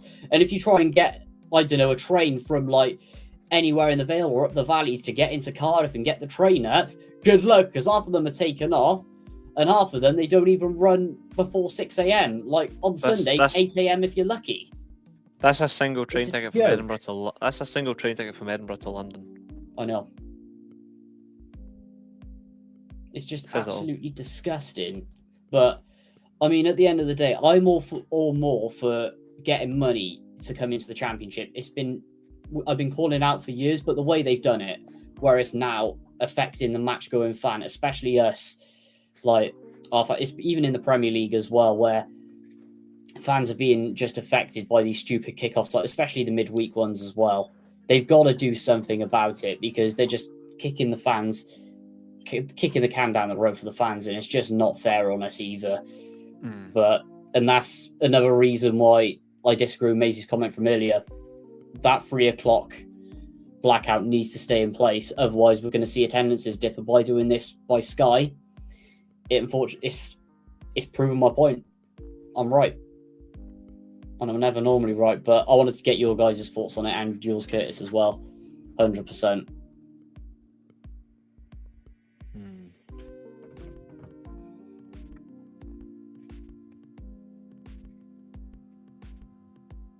It's just I mean, I get shocking. what you're. Yeah, no, it is. I mean, I think the fundamental reality nowadays is just that money dictates so many problems. But when it's people in positions of power that really don't understand, they just assume it's easy for them. They assume it'll be easy for everyone else, but it's not the case. And football is meant to be, even if you're going there to watch your team win, it's meant to be enjoyment and value for money that you can physically spend. If you can't afford to go to a match for your team, then that says a lot. Like just how bad they're pricing people out. Like Bristol City aren't even a big club, and they're overcharging. Like they're overcharging. They should be charging 15 quid. They're not that big a team. 100%. And what makes it worse as well is with those the Premier League, you got the £50 cap, but a lot of these championship teams, it was especially like to get the dollar in. Yeah, they're just ripping fans off at the end of the day. Yep, and I'm against that. Like I hate when fans get mugged. Yeah, like that's bad. That is, mate. Like getting you probably agree with me, mate, but getting around the Vale's like a hellhole, honestly. And I feel for you having to get down there on a Sunday. That must, like, I know what it's like getting down to West Wales from here, and it's a killer, especially on the weekends.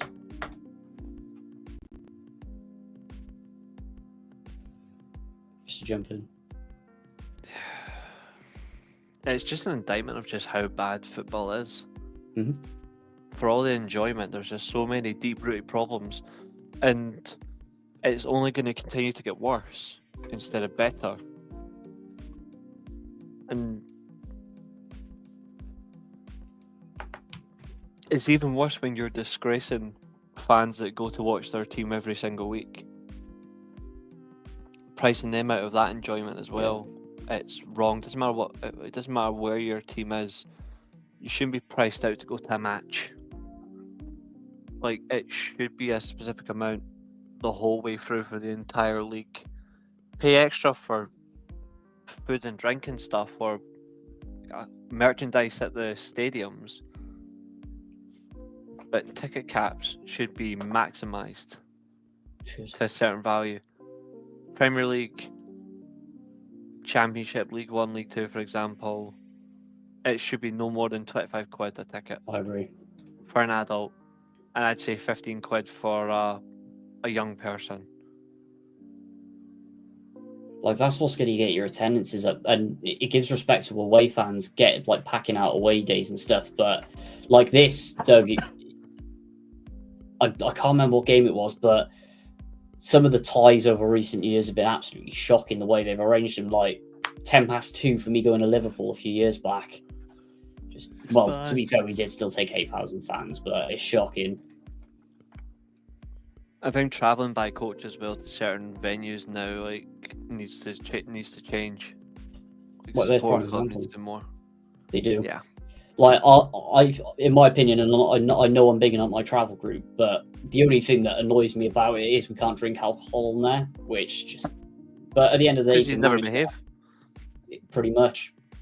That's the reason why, and also there's laws and stuff with it as well. But with ours, it's flat £25 for any away day in the country. You pay £25 for a bus. You get picked up locally wherever you live. So if you live in Barry, Jenner Park, get picked up from there. If you live up the valleys, Pontypridd, they'll pick you up anywhere. Bridgend, which is in between Cardiff and Swansea. Newport, we have loads of people who get picked up at Newport. Just £25, you can get to the game, take you home, easy, keeping the costs down, keeping the attendances up. That should be the model for the rest of the country. I'm just surprised that they don't pick up Newport fans from their natural home. They don't pick them up from prison. I knew that was coming. Oh, I love it, Reece. God, I can't believe how much you can't stand that place. It's a fucking shithole. Mm-hmm.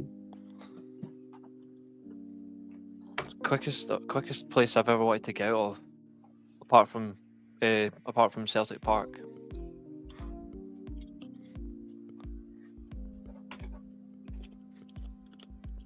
Yeah, that's interesting. That's a trick. I didn't realise you had a bus going from Cardiff West, though. That's mad if you do. But then again, we can talk because we have a bus that picks up in Neath, so... Suicide watch. Absolutely. Julio, before we obviously move on to the PGMOL, what's your thoughts on this, mate? I have two things. One being an anecdote, a silly anecdote, really, and another being a genuine point. The silly anecdote is the fact that, so when me and all my friends left school for different reasons, whether it was they were starting university, etc. In my friends group, there was a couple, right? One of them, where she went to the university in Norwich, I believe it's in Uni of East Anglia. My mate, he went to Uni of Cardiff. Yeah. Or Cardiff Uni, whatever it's called. And they were like, yeah, we're going to do long distance. And I was just thinking to myself, that's not going to work. And for all the train travel they did, they would not even travel to each other's places. They will do mutual train travel to somewhere in the middle. So Birmingham. They didn't last 2 months. And this was a couple that was there together for a good long period of time, and everyone thought they could do it, etc., etc., etc. The point I'm making is, if they couldn't work out, the TV companies, the EFL, everyone needs to understand that this just can't keep going. It can't work anymore. And I say this following to my next point. Coach travel cannot be the dependence for fans to get to games. Because there isn't enough for coach travel. Yeah. Coach travel has gone up in prices in the last few years. Train travel has also done the same, but it has reduced the amount of travel there is. Let me give you an example. When I head to uni, there's two routes I can head down to. One of them involves stopping off at Coventry and getting the hell out of there as quick as possible via a cross-country service. Oh, mate, you've just made Ant's day. That cross-country service starts from Manchester Piccadilly and goes all the way down to Bournemouth. Okay, so it's a 5-hour train journey, and about an hour and a half of that is from Coventry to Reading. Okay, yeah, I know, one shithole to another. The problem is, in the time since I've started university, the trains are less frequent, the trains have gone up in price, and now they've halved the number of carriages. So you imagine a cross-country service going those 2 points in the country, which, by the way, a lot of people use that line to go to different places. There's now only 4 carriages, not 8 carriages, and not 2 big carriages either. The last time I took that line, myself and half of the people in that train were standing up. Now, can you imagine how many people were standing up for 2 hours, longer than 2 hours? That's the problem now. It's shocking. It's because they expect a certain percentage of users. That's why. If they don't get their users, they'll bump the price up. That's what they did back up here. They lowered the price for a year, like less than half price for a year, because they wanted 10% more road users on ScotRail. They didn't get it. They got 6%, and they bumped the price back up. Since I've started, they've increased the prices in the last year or so, and they've reduced the number of carriages. And they've also for us it's just double the price. For us, it's just double the prices and remove the frequency of trains instead of removing carriages. They just make it they've done that now. as well. They've done. I think it's horrible. They do everything. It's why I can't wait to hurry up and finish driving lessons so I can just drive to the Cube. You, mate. Because I'm sick of trains. Like when I come down to when I go down to London next year, August next year for Bank Holiday weekend, as I've been doing for the past couple of years, I will be driving to London. I don't care. I will drive to London. I am not getting a £200 there and back or whatever the train's going to cost me, because they made me pay full price as well for another train I missed because someone held me up. So I missed my train and I had to pay a full £100. I had to pay a full £100 to get a new ticket from King's Cross to Edinburgh Waverley. They made me pay a full single ticket, and I was like, I've already got my ticket here. I missed my train, but I've got my ticket right here. Surely you can just let me use that. And they're like, no. I'm like, I've already paid like £200 to come down here. Like, it's extortion, but they don't care. Travel in this country is abysmal. It's shocking. Nathan, do you remember that tweet that came out the other week where someone put their train ticket was like 300 quid? I saw that. It was a young lad. It was like 2 quid a young lad that like, done it. per minute he was on the train or something ridiculous like that. It's That's the disgraceful. kind of stuff we have to live with, yeah. And it's people even going different routes. It's not just that route. It's the same on loads of routes. This is another thing that you wanna annoys me with going to London, right? This is how. You want to hear a joke? You want to hear a for joke first before you go, Nathan? You want to hear a joke? Yeah. Edinburgh Waverley to Helensburgh Central, which is in Glasgow, right? That's like an hour 57, 2 hour 4 minute train altogether, right? Depending on the times of the trains and when they depart. So it's either 1 hour 57 or you're just over 2 hours, right? When the ticket prices were reduced, it was £12 return in the morning if you're going from there all the way through to Edinburgh, right? £12 return. Guess how much it is now? 40. Bang on. That's disgusting. It is horrible prices. I'm glad I don't live up there. But even so, like, I used to pay £6, £7 or something for a train. It used to be £11 before they brought it down. Now it's just under 12 quid. And it's going to keep rising. I'm bailing. That's why I'm bailing out in January. But yeah, Nathan, go make your point. Well, January, February time, I'll have to bail out. Yeah, so I remember I copied you in this tweet, Julio, and I think we might have popped it on here, but I can literally walk to Cardiff Airport, get on a flight to Amsterdam, and get a flight to London Heathrow, and get the tube into central London, and it'll be cheaper than getting the train. Yeah, because it's that bad. It's disgraceful. And not only that, no in Transport for Wales as well. The train getting into Cardiff will probably be cancelled multiple times. They won't put on a replacement bus service. Newport, things happen in Newport that you don't want to know. Get to London, lose your ticket, and then have to sort all the tube stuff out as well. And all the chavs are trying to speak to you and offer you a pack of twirls when you've already bought one out of fucking WH Smith's. Exactly. Oh, it's just so broken. Let me here's the thing. I don't take that route anymore because, like Reece has talked about his price increase, it was the same for me in mornings as well. It did go up, and it got up. It went up from 40. It used to be 40 all day, every day. Right? Yeah. Now it's gone up to 55 for like off peak. On peak 80 plus, and that's with rail card discount, by the way. That is shocking. It's disgusting. And imagine, Reece, they've reduced the carriages by half. They've halved the amount of carriages. Imagine paying 80 quid in the morning for me to get to a 9 a.m. lecture, right?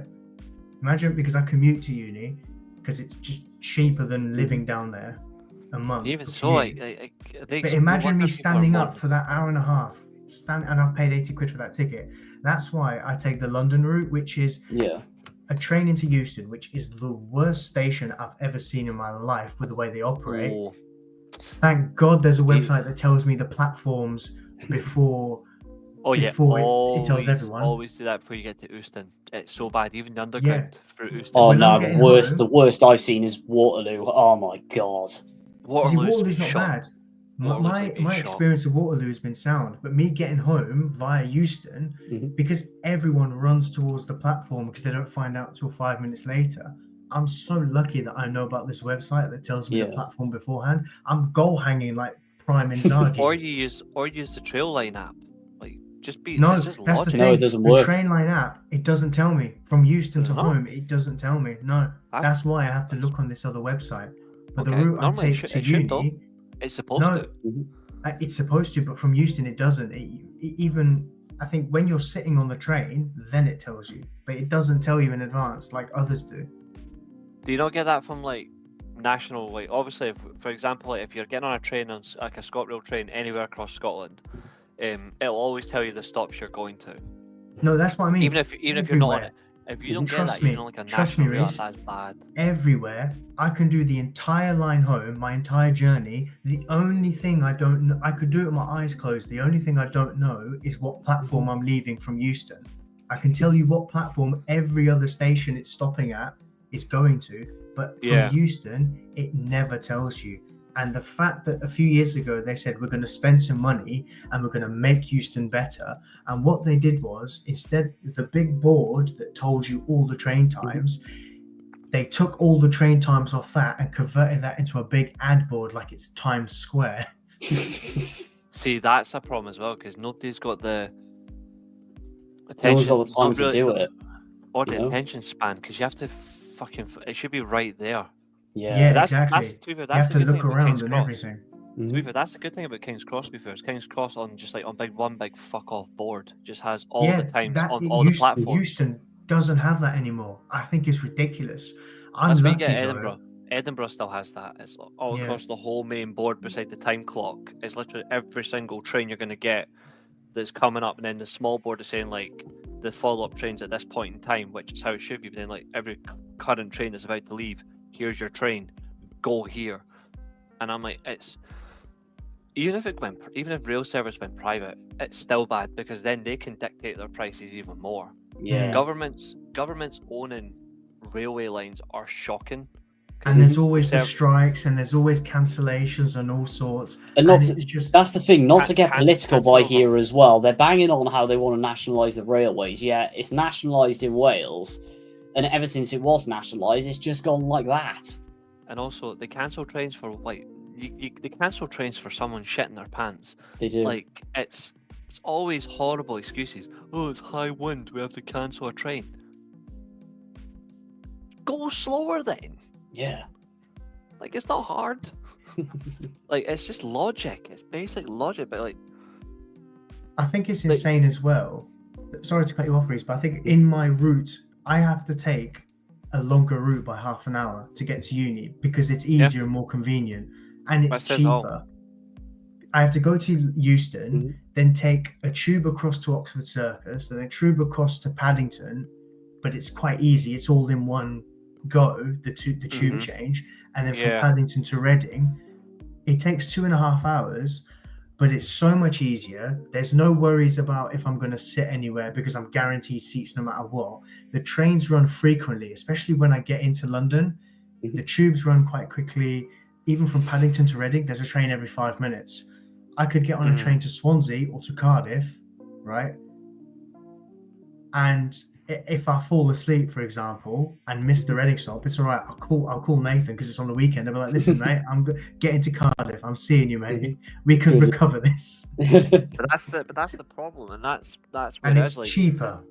Like, I can give another example. Like, there's days where like if I need to go, like obviously Wednesday, Thursday, Friday, I'm in the office at work, and there's days where the train lines are so bad, and I'm like, I would rather spend 35 quid and get an Uber. Like, because they will delay. Like, they cancelled a train last week on Thursday for no reason. Like, they just cancelled it. Sunny as fuck weather. It was scorching, and they cancelled the train. I hate when that happens. But then they came back and said, "Oh, the issue is because there was high winds." And I'm like, I'm standing here all black, and I feel like I'm on fire. What high winds are you talking about? The dodgy curry from the night before for the driver. Probably, but it was just absolutely ridiculous. But they cancelled 5 trains in a row 3 weeks ago because someone threatened to jump off a train. Like, they threatened to jump like off a bridge. Like, they were just hanging off it, and they cancelled 5 trains, and they made two trains from Glasgow. They were already at Haymarket, which is the last stop before Waverley.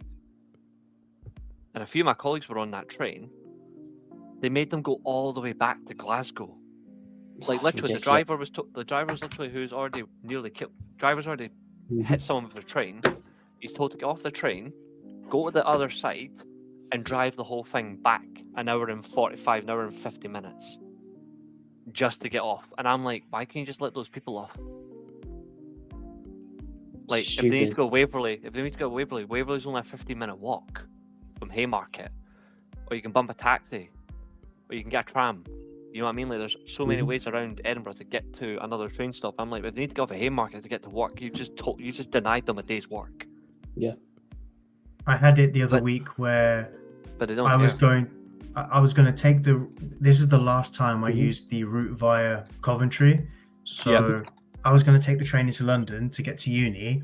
Mhm. I never booked the ticket until I get to the train station, because then Smart move. it'll tell me when it's been delayed or cancelled or whatever. The train got to Northampton and I got on the train, and then the driver announced that someone had jumped in front of a train and sadly died, I think a couple of stops down. Which And happens. because of that, the train would be stopped there in Northampton for a while, and it would cancel, I think, at the next stop or something.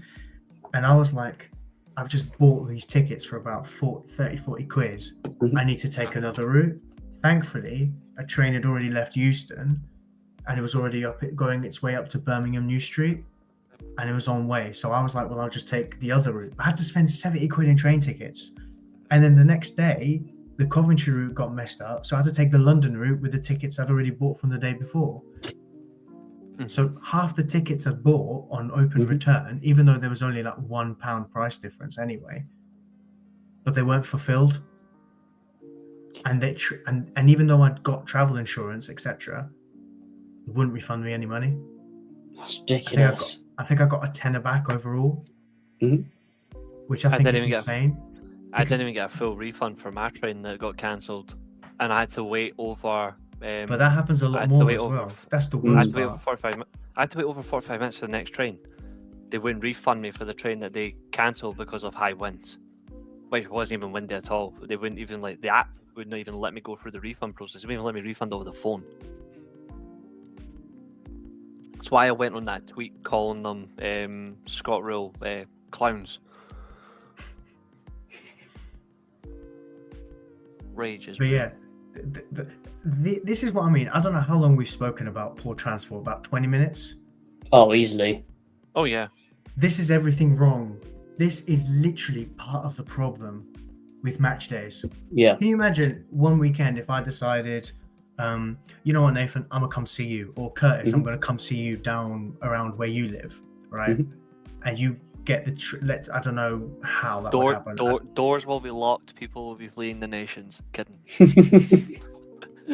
Well, to be fair, Wales isn't a nation; it's a principality. Oh no! Don't get me on that debate, mate. Oh no! Oh shit! No. Can you imagine though, if let's say it's for an event, so there's a set time, etc., and it's down in Cardiff, I would have to leave here. Let's have a look quickly. Let's say it's for 12 o'clock. I'd have to get there for, or even let's say it's even earlier, maybe. Yeah.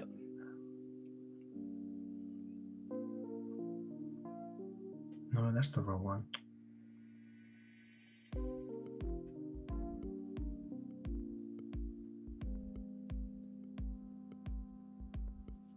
That's not so bad. Via my normal Reading route, but I surpass Reading. Yeah. It's only an extra hour and a half. That's all right. That's all right. Which is how long it would take for me to get to Bristol from Paddington. Do you know what I mean? So my normal route to Reading is about 2 hours. Add an hour and a half on that, and that's how long it takes for me to get to Cardiff Central. Which isn't so bad. But other people don't have that luxury. Especially imagine on a Sunday morning. Oh my god. Going to a cross-country game. Sunday service for trains are shocking. Like a train every hour should not be allowed. Like, a train every hour? That's normal down here. No, but it's every hour on a line that's actually, and I mean like busy every single day. If it's like a direct line, like the normal direct line, it reduces on a Sunday, doesn't it, Reece? Instead of like one every half an hour, it's one every hour on a Sunday. Oh, that's honestly, just listening to that is like music to my ears. Everyone will be jumping at that for you. Down here, it's once an hour and once every 2 hours on a Sunday. Jeez. But the worst thing is though, is you've got there's two lines in Livingston train lines. There's the North line and the South line. Yeah. It's quicker to get to Edinburgh on the north than the south is because it's only like 3-4 stops. But that line is every hour to every 90 minutes, even during the weekdays. It's that bad. Whereas the North line, it's normally every 15-20 minutes. But it's just. But on Sundays, it's horrific, and you're waiting so long, and it's especially on a day where it's just exhausting. Like Sunday's just the bad for trains, to be fair, because the trains stop at 6 o'clock, which is weird. Especially for the way that people work now as well, isn't it? Oh, it's horrible. Do you know what's crazy, Nathan? I've just looked on Trainline to see what a route is if I type where I'm coming from direct to Cardiff Central. It gives me a completely different route that takes longer. It tells me to go up to Birmingham, go down to Bristol, and then from Bristol go to Cardiff. That's three trains. That's probably just with the engineering work. That's a coming into Wales. That's a 3.5 hour journey. Yeah. And that's assuming it runs smoothly. Can you imagine if it didn't? Oh, you'd be finished. Exactly. It's ridiculous. Yeah. You'd end up in Blackburn. Nah, I end up in Newport, mate. Well, actually, you'd have to go through there anyway. Jesus Christ. I know. Hang on, not if I'm coming from Bristol, right? Well, you still have to go in. Always make sure you're in either in a bathroom or nowhere near a window seat. Because then you've got to see the fact that you've went from a toilet to looking into a toilet. I just seen the stop before Cardiff Central directly from Birmingham, Newport. Yeah. It's so horrible. Literally, I look up just- on your phone. Just look up I on your think phone I'm- now, Newport train station. Nah, I think I'm just going to get off at Lydney and then just walk the rest of the way. Don't blame you. Oh, you fanny. But all these stories are literally just proving that you cannot rely on transport to get to games, and this is how I can't go to United games often. How annoying the travel is, and the money involved and everything. Do you know what I mean? Yeah. So it's like I could literally go to... Actually, this is how funny it is to travel to Manchester and go to a United game. I could go to... I reckon I could go to the equivalent of 7 matches in the league without any food. Just go to the games just to watch 90 minutes of football for the price of a train ticket to Manchester, and then I could watch another 3 games for probably for the equivalent of a match day ticket to go to watch a Man United game at Old Trafford. So I can beat about that. flights. It's still Like, unbelievable. Flights, though. Reece. 9-10 home games without food. Maybe more games, to be fair. Because actually, no, it would be because it's to get into Manchester. There's obviously the trams as well. So and that's obviously that length of time. So yeah, 14 match days just down the road just to walk to Livingston, which is like a 5-minute walk. This is how bad it gets, though. I can actually top that You probably quite could. astonishingly. So, a year ago, because I obviously was able to get a 21s ticket, a year ago, I was able to buy a season ticket for the price of one single train ticket to London. Jesus Christ. The travel is horrible. If I didn't have my real ticket, I would have had to spend like 200, 220 just to get a return ticket over the weekend. Shocking. So bad. Got down to 80 thanks to my rail card, but it's just so bad. Fair plays here. Before I had to spend that money. That's why everyone drives, people. At the end of the day, the way to do it. But Yep. PGMOL. moving on to our last topic, the one we've been waiting for. Who wants to take this one with Mr. David Coote? Now, Can Reece take it? Just to put my opinion out on it, obviously proving it innocent till proven guilty, all of that rubbish. But I've got 2 sides of it for me. At the end of the day, shows the referees are human, but on the other hand, his biases for Liverpool just completely stick out like a sore thumb. Shocking. That is true, Doug. That was like 3 years ago. You know what's God. even funnier? It's 3 years on Saturday for the Weekly Steelchair podcast. It's mad. And I'm doing something for that as well. I'm doing a stream for that, so. But it's wild, eh? I want to know, did Reece think that was a good appointment? I did actually. I did as well at the Reece was time. wrong. To be fair, I said I thought it would work because he's going at the right time because it was going bad at Rangers because they hadn't backed him. So it felt like it was the right step for him to just go because if he's not going to get back to Rangers, then what's the point? Yeah. But I did see some elements on the same show where I thought in times it might be icing on the wall for him where it could go wrong if he doesn't get his style of play across quickly, it will absolutely backfire. So if anything, I was more like I was right on some elements and I was wrong on some, but there was so much that it was just awful. It was awful. Can't believe that was 3 years ago though. That's mental. Did a lot of streams. That was when I was hitting 7, 8, 9 streams in a row back then. Don't do that nowadays. No, to be fair, you proper grafted it back then. Yeah, now I just graft when I can and walk away from other channels. Fairs. But yeah, anyway, David Coote, Julio. Something like this was going to come out at some point, wasn't it? Yeah, it's not surprising the way social media is and that.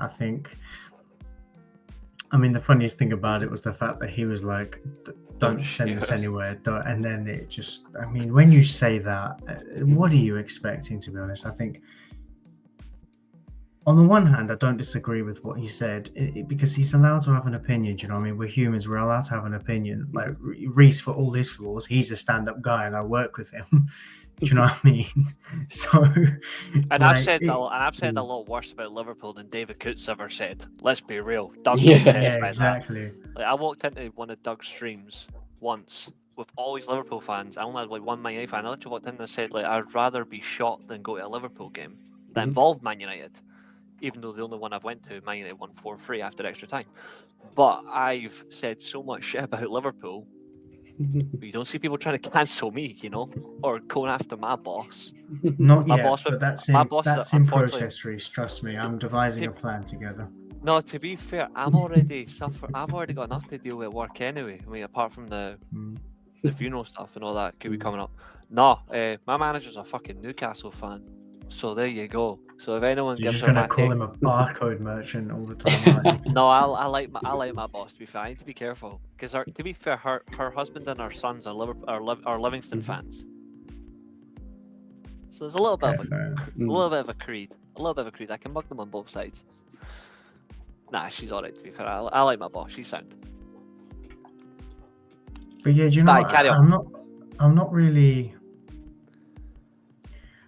I don't think there's anything wrong with having an opinion. Do you know what I mean? Like we've all criticised Klopp's treatment towards fourth officials and referees before anyway. So bad. And I guarantee a lot of them will have said the same things privately. I think he's just been a bit stupid to be so vulnerable and be in a position where he was vulnerable to that kind of exposure. Do you know, if someone's recording you, I would assume he was out on the lash when he was saying all these things and absolutely. I don't know who that was. It looked like he was in someone's living room in the day, which is a bit weird. I don't know. I feel like the light. It seemed like the lights were on. It felt like they were out on a sesh or something, and he got a bit wasted or whatever. That video looked like someone's mate or someone potentially close to him. Yeah, they've snaked him. But then again, it does seem a little bit, if you remember, like the Sean Morrison video from a few years back with him and Richard Keogh. Yes. Because we did hear the context on that the other day, which is mad. I think there's some things that are fundamentally wrong. It proves nowadays that if it's a genuine opinion, you can't have it nowadays. Yeah. Because people are going to actively cancel you. Or they're going to find ways to cancel you by either clipping you in the wrong way or they're going to just use the whole thing against you. Now, obviously I've seen Doug's rant on it. And I think, to be fair, Doug does have some valid points. Like, referees should be disclosing the teams they support, for example, because there's no way there's not a referee out there that doesn't support a football team. Yeah. They'd be lying. They all support a football team. But they should be disclosing their bias. One thing that you can't do is you can't stop them from having an opinion. Now, Mike Dean is an absolute FUD. But he has opinions on football players. He should be allowed to broadcast them. Even if it's just for like a personal opinion. If he doesn't like a particular player because he thinks they're a twat, he will say why he thinks they're a twat. But he's not going to go out of his way to intentionally cheat that team, you know? Mhm. There has been some that have done that. Michael Oliver is notorious for it. Oh Anthony my God, Taylor yeah. is notorious for it. Mark Clattenburg, notorious for it. Howard Paulson Webb, definitely as well. Paulson as well. Howard Webb. Now, David Coote absolutely has done this. He basically thinks the club and he thinks Liverpool are shit. Mhm. Good man. But, like, there's referees that have talked shit about Man United. There's referees that have talked shit about Chelsea. And I'm not going to say all Liverpool fans are this, but most of them do. Why are they playing the victim card again? Like, it seems to be like their recurring theme. And I hate saying, like, for some teams, like Arsenal are bitchy FC, Liverpool are victim FC, United are torture FC. Like, there needs to be an element of level-headed here, and there's people that are... I think he needs to be careful of what he's saying. I'm not going to disagree with that. I do believe fundamentally that David Coote needs to watch what he's saying. But I'm not advocating for the fact that people are claiming he needs to be sacked from his job. I think they definitely need to be held accountable. He hasn't said anything. Well, if he said that if for example he said that he deliberately made a decision to cheat a team, then 100% I'd advocate for him to be losing his job. But if he's calling a football team shite and he's saying that he thinks a particular manager is a dickhead, there's no, like, Sir Alex Ferguson used to get called worse by media, by some people, like, you know what I mean? Like, Neil Lennon had a fucking bomb put through his letterbox. So I'm like, you need to be thick-skinned, but you also need to have a little bit of restraint. Now, I think, to a degree, David Coote has been a twat here. I think he has. I think all English officials aren't good anyway. I've said this for so many years on this podcast. I think all English officials are shocking. They are. But I'm not going to advocate someone to lose their job because they think a football club is shite. At the end of the day, that's just football, you know? I will advocate it 100% though, if he has deliberately gone out of his way to cheat a football club, whether it be my club or a club I do not like.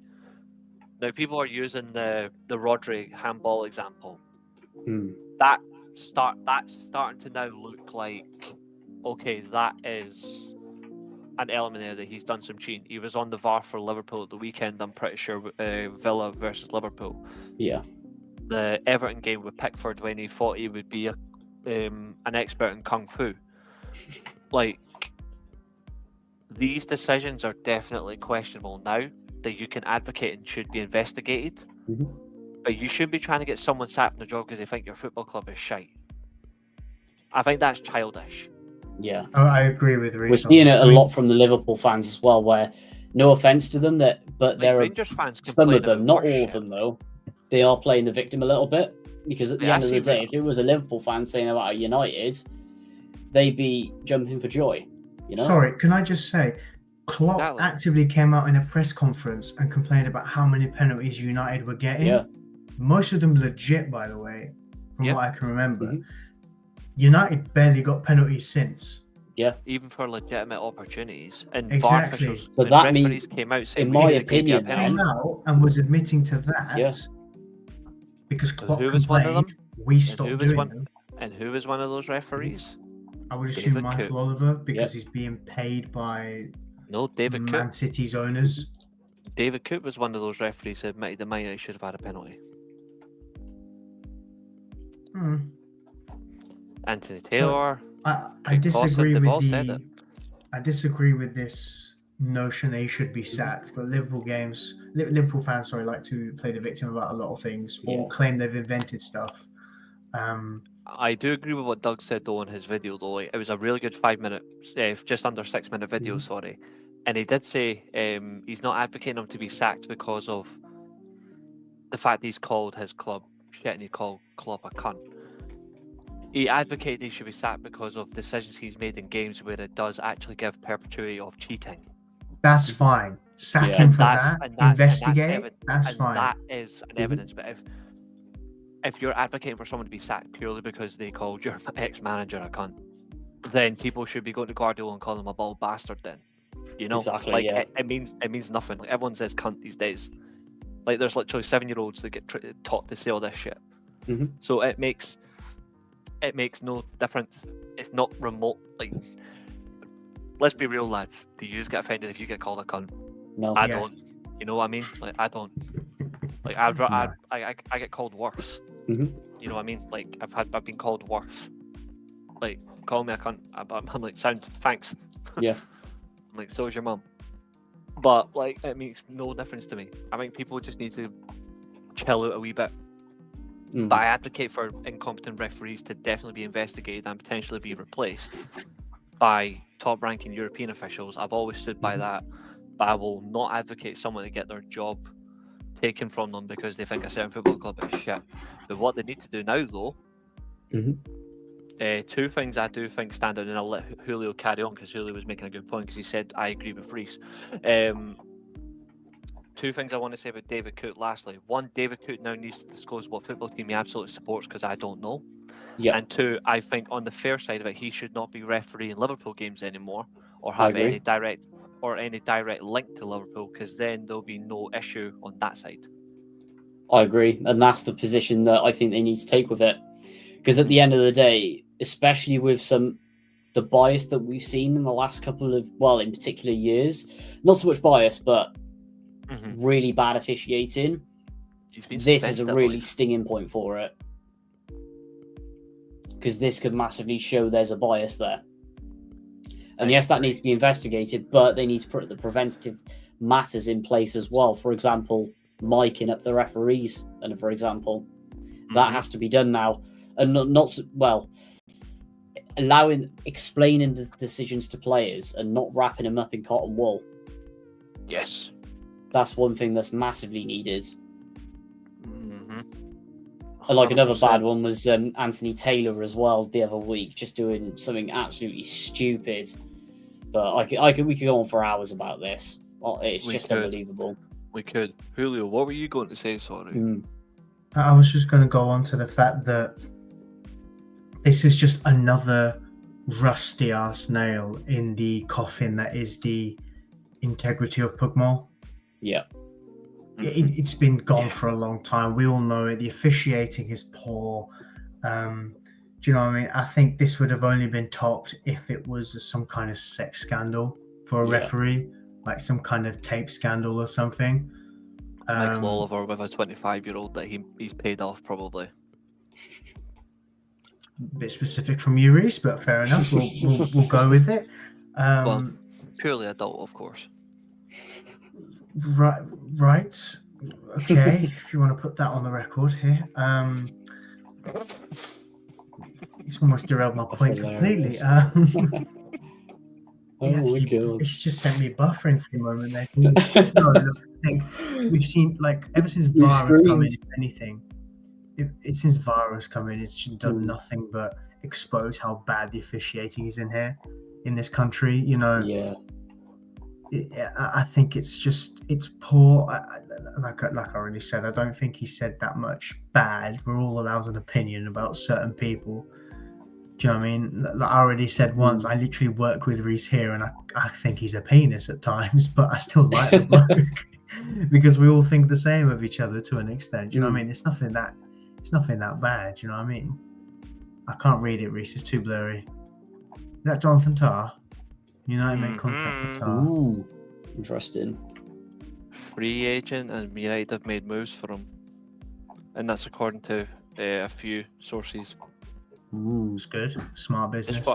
Just thought I'd drop that in there, but carry on. I hope I would take him in a heartbeat. I'd take him in a heartbeat, to be fair. I know you were raving about him in the summer, to be fair. Him and Robert Andrick are two players if we don't go after Hillman. Yeah, I think, yeah, my point was just basically about we see the inconsistencies every week. You know, I literally had an argument with someone in the group chat about this once because it's ridiculous. Grealish, it was the FA Cup semi-final weekend last season, and I think Grealish didn't concede a penalty because of a handball, and Wan-Bissaka had a handball in a similar circumstance, and it was given.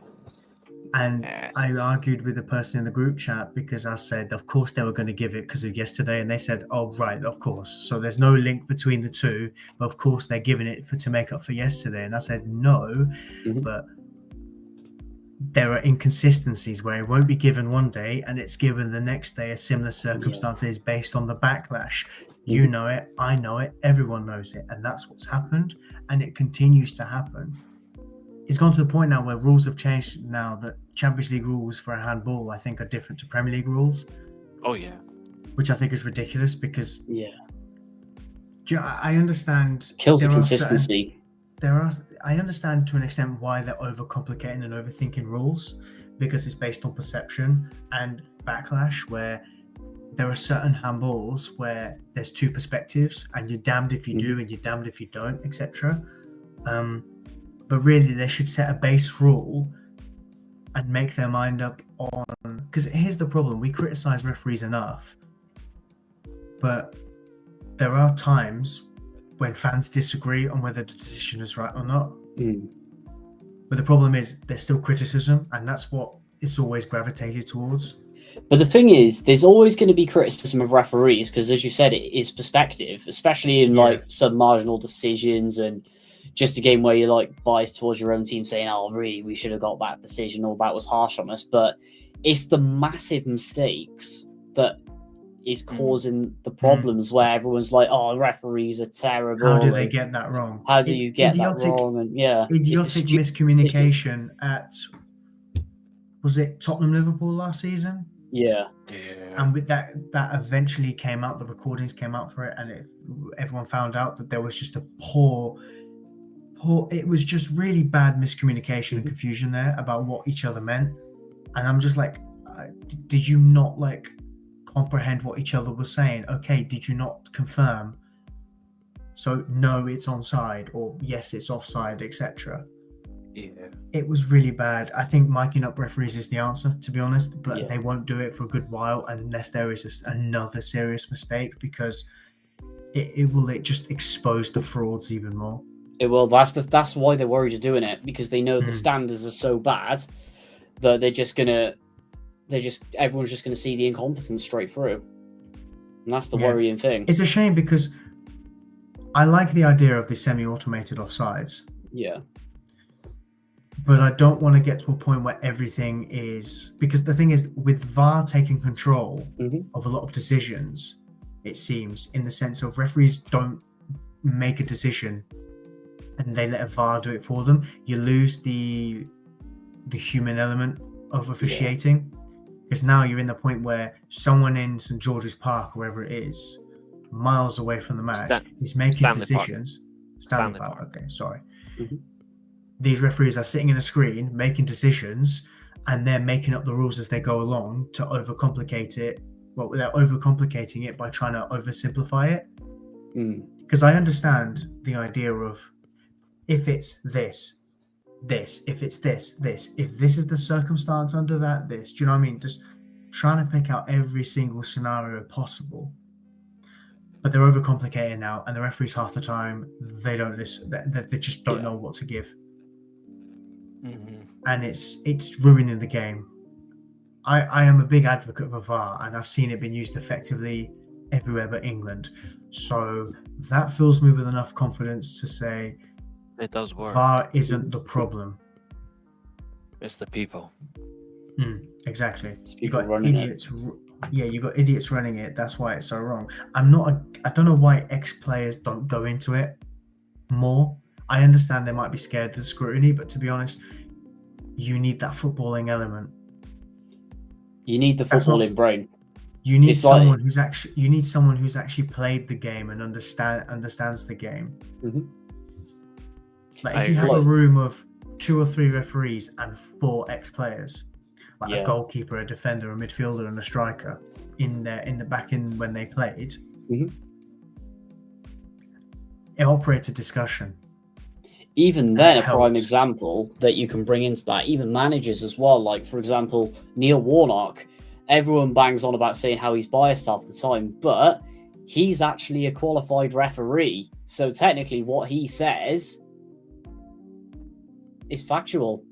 And he always presents a balanced view when it does come to the refereeing. And if he wants to come out and call him out for a bad decision, he'll bring out the rule book. He's been there and he's done it. Yeah, but in fairness, like I think Neil Warnock, the manager. I think in fairness to that, Neil Warnock, the manager, and Neil Warnock, the qualified referee, will be two different people, because Neil Warnock, the manager, will obviously been unhappy from his perspective about different things. I've had managers like, I know it's only like under 13s, so it doesn't really count as managers, etc. But the coach of the team, I've had them shake my hand at the end of the game and be really annoyed with the decisions I've made in the game because they've lost.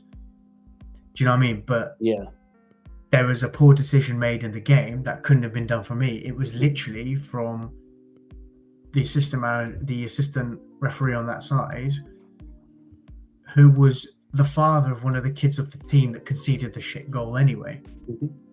Well, there you go. So I don't know. And I got the flag because he didn't flag that it'd gone out for a goal kick, because from where I was, it was tight and it was very difficult. His job was literally to see it, and he didn't. And he was like, it's a bullshit goal, we've conceded. I was like, from where I am, it still looked in on the line. That's what because obviously that's your angle. It should be him picking it up. Yeah, exactly. The only times they didn't complain was when I gave them a penalty, which I gave because it was legit a penalty. And it goes in their favour. The geezer off because it was last man denying a clear goal scoring opportunity, but it's under 13s. I'm not going to send the kid off at under 13s. Oh, exactly. Like another prime example that I know Reece would have. You're brutal, mate. But another thing that's concerning, I think it was a Mike Dean interview where he said that they were told to give decisions just to calm the fans down. Yes, it was something ridiculous. I think, so corrupt. I think they were talking about Anthony Taylor in a Chelsea game. Yeah. And then Mike Dean was on the VAR and he said, this is what we did. And that got enough scrutiny as it is. I forgot to bring that clip up, actually. So thanks, Nathan. It's just another rusty nail in the coffin of dignity of PGMOL, to be honest. And I think the worst part is the standard of refereeing is low. So I think it's similar with English coaches as well. I think the course is for those. I think when you're doing trainee level, at level 9, etc., that's fine. But when it gets to I think, like, I read somewhere that coaching courses in Spain are like 13 grand. Yeah. And or 2 grand, and then coach. I can't remember which way around it was. It was England was 2 grand, Spain was 13 grand, or it might have been the other way around. Just look how expensive it is in Germany and Italy. Like, look at another prime example with it as well. Yeah, Wales. Look, all better. They are all better than the English standard of coaching. If I wanted to do a coaching course, I would do it everywhere but England. Exactly. Like, for example, Mikel Arteta, Thierry Henry, and loads of English players coming over to Wales to do the badges because they get the exposure and the experience, and with a really good youth setup. I think even in Europe, like I remember, loads of good Rafa options. Benitez was on the overlap on Stick to Football or whatever it was called, talking about how coaches are different. Yeah, and he talked about what it's like in different countries in the coaching courses. And I think the same should be applied for refereeing as well. 100%. I think the standard of the courses need to improve, I think. The course I did was okay, but that's because I'm only doing it, but that's not a high level. Do you know what I mean? What I was doing it as. That was me refereeing matches in a park on a Saturday with some idiotic dad trying to tell me I'm wrong. And then when I'm like, here you go, mate, do you want my jersey or do you want me to send you back to your car? It's up to you. Do you know what I mean? That's different to Premier League week in, week out. I'm not sitting here expecting referees to be 100% perfect, because there is going to be a wrong decision somewhere from their perspective, and they will admit it's like they've got it wrong. But I just think the standard is so poor now. There might be, do you know what I mean? You could even suggest get the best from other countries. They should. You got the money, throw money at the problem. Like, at the end of the day, A, you got the money, and B, when you have Anthony Taylor on the sidelines as a fourth official saying, send both of the managers off, I don't want to deal with them, there's your answer. Yeah. They got no people balls. that are strong. they haven't got the courage of their own convictions. That's the problem. Yeah. I understand they've got the power to, if the managers are giving them hassle on the touchline, they've got the power and the right. But at the problem It is at feels the very time spineless. to send them It both doesn't- off when it they do- weren't it even doesn't doing feel any anything. authority. You know? It doesn't feel like there's any authority. No. So, It's just like, oh, I can send them off. It gives me work, so there you go. There's my decision. It's just atrocious. yeah. So I think the bottom line is the standard needs to improve anyway. I don't think Mr. Coote has done much wrong, unless it's to do with influencing matches via decisions. Yeah, absolutely. And that's when it needs to be looked into for me. The standard needs to improve, whether you buy the best from other countries or you make the you improve the courses. Difficult. You should reset the courses every 2 years, 2-3 years, I reckon. Or at least offer a refresh of some kind. Yeah. Make them do like an advanced. Have like a you've got to do review like every 2 years. But you've got to pass like an exam. I think you have to do that anyway. I think you have to renew your license every. It's every 3 years, I think. I think it's like every 2-3 years you've got to review your license. Yeah, I was going to say. Yeah, it wouldn't surprise me. I think you should do that for managers. Unless you're on a job. Well, then again, as soon as they get the pro license, they're away for it, to be honest. So, tricky one, though. Good But point. yeah, that's my take on it all. There's Reece. Do you have anything else to add, mate? It's a very good take. For me, purely, I want to just see accountability and competency reign supreme, because I'm all for competency. I'm all for the truth, but I'm also for people being held accountable. Yeah. If they're not held accountable, then there's nothing worth to it. You know. Mm-hmm. There's no cause for concern. There's no means to learn from mistakes. People are just immediately want them sacked, which isn't the answer. They've got to let them try and learn first. It's understandable. But aside from that, guys, I think we're going to wrap it up here. We have absolutely smashed it on the show tonight. Thanks to everyone who stopped by. Curtis, Doug, CCFC, the other guy Maisie. as well. Chris, Maisie, thanks for stopping in as well, guys. You guys have smashed it tonight in the comments. And we'll be back very soon. If you have like what you've listened to, listen to us back in the car, listen to us back on Spotify as well. Like, comment, subscribe, do what you can, support the stream. And aside from that, have a good week, guys. Enjoy it. We'll see you next week. Enjoy. Have a good one. I don't even know why I couldn't round up properly then, but have a good one, guys. Live on YouTube. And listen back on Spotify. This is the World of Football podcast.